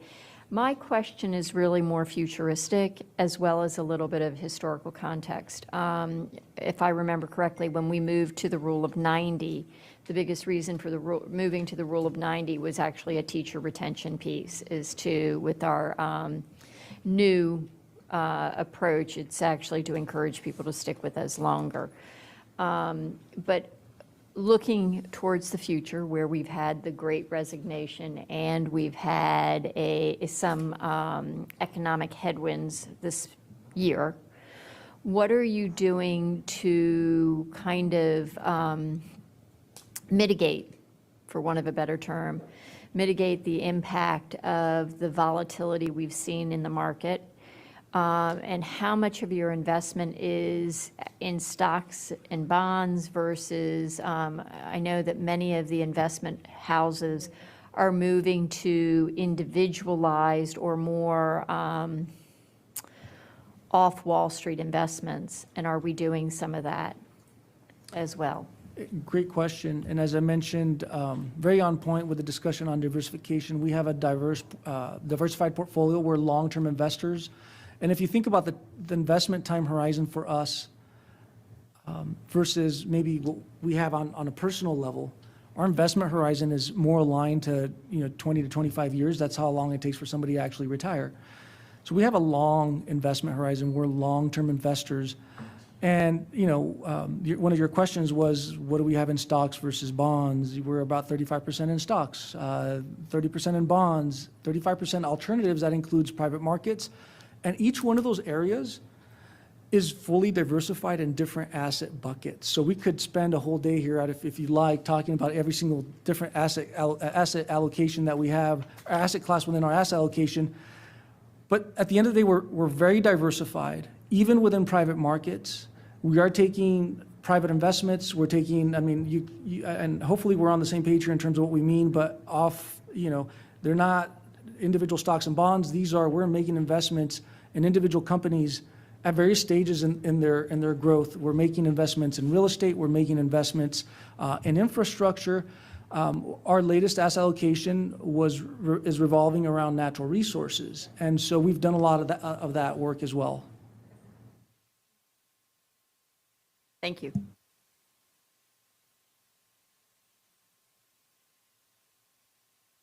Are you finished?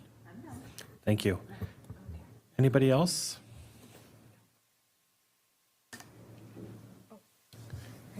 I have, okay, Ms. Omesh. Thank you, and thank you for the clarity, especially through some of these documents. I did just want to ask, you mentioned how you tend to surpass, market and competitors and whatnot in this area. So I'm curious what you would attribute some of the factors for that to be, and then what accountability, if any, there is, I guess, other than this reporting, this annual reporting between us and your team. Great question. I'll take it in two parts. I think the first part is at the risk of giving away our secret sauce to those who might be watching, right? No, we've done a lot of work. We've done a lot of work on the cost savings. I mentioned some of the things we've done there. So we've done a lot of work on reducing the cost. That's probably the lowest impact, I would say, counterintuitively. But by far, I think some of the work that we've done with restructuring our asset allocation, when you look at investments, the biggest part attributing to the return of your portfolio is from the asset allocation. And our board has done a lot of work around that front. We've hired world-class investment consultants, world-class actuaries. We work with the best in the industry to get there, and we've done a lot of work. It's been, I don't know how, Marty and Lee do it on top of the work that they have now, but we've done a lot of work on that front to get to where we're at. And I think because of that work, we've been able to get to where we are now. Specifically looking at our money managers, specifically at hiring the best money managers in the industry, taking out money managers who aren't underperforming, focusing our risk in areas where it makes more sense. The least efficient parts of the market, those are the asset classes that get active management, for example.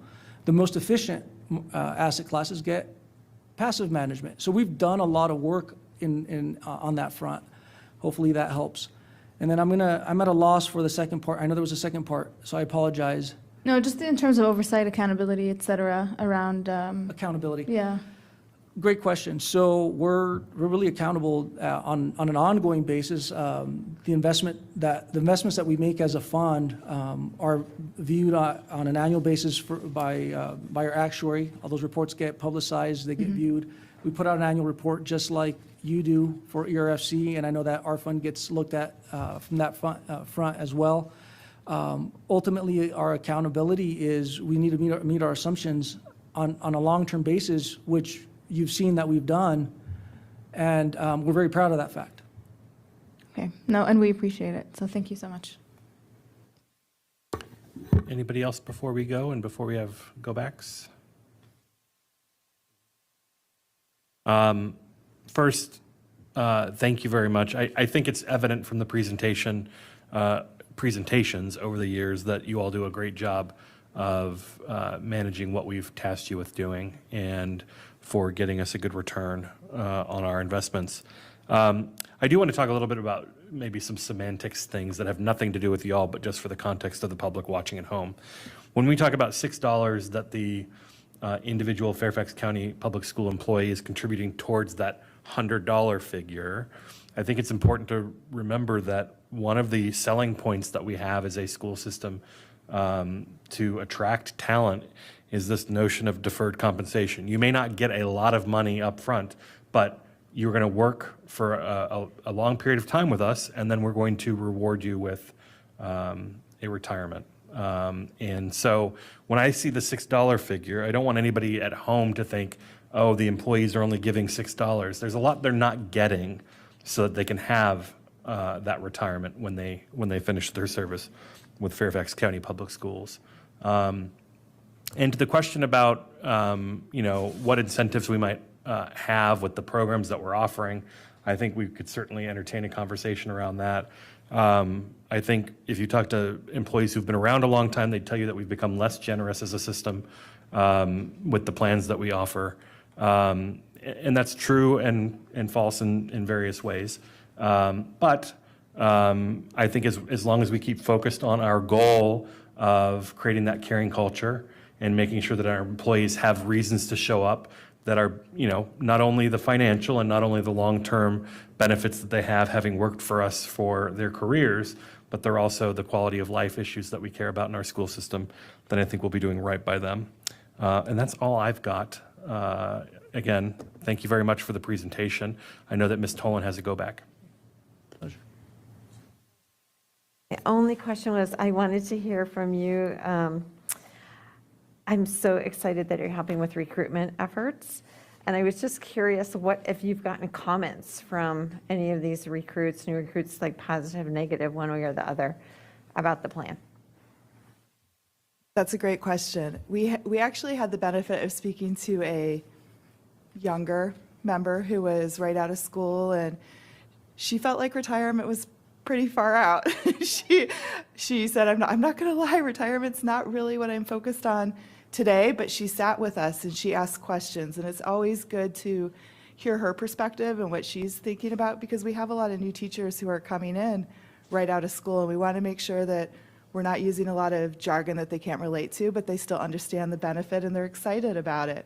We also talked to somebody who was coming over from a prior municipality, and that was a prior school district, and that was really important to them, that they were going to have a supplemental pension plan on top of the VRS pension. So different perspectives as you talk to different demographics, but always interesting in that the feedback that we receive on the member journey is really important to us, because we want to make sure that we are engaging people in a way that they can relate to it. Sure. All right. Thank you very much for the presentation. We're adjourned. My pleasure. Thank you. Thank you.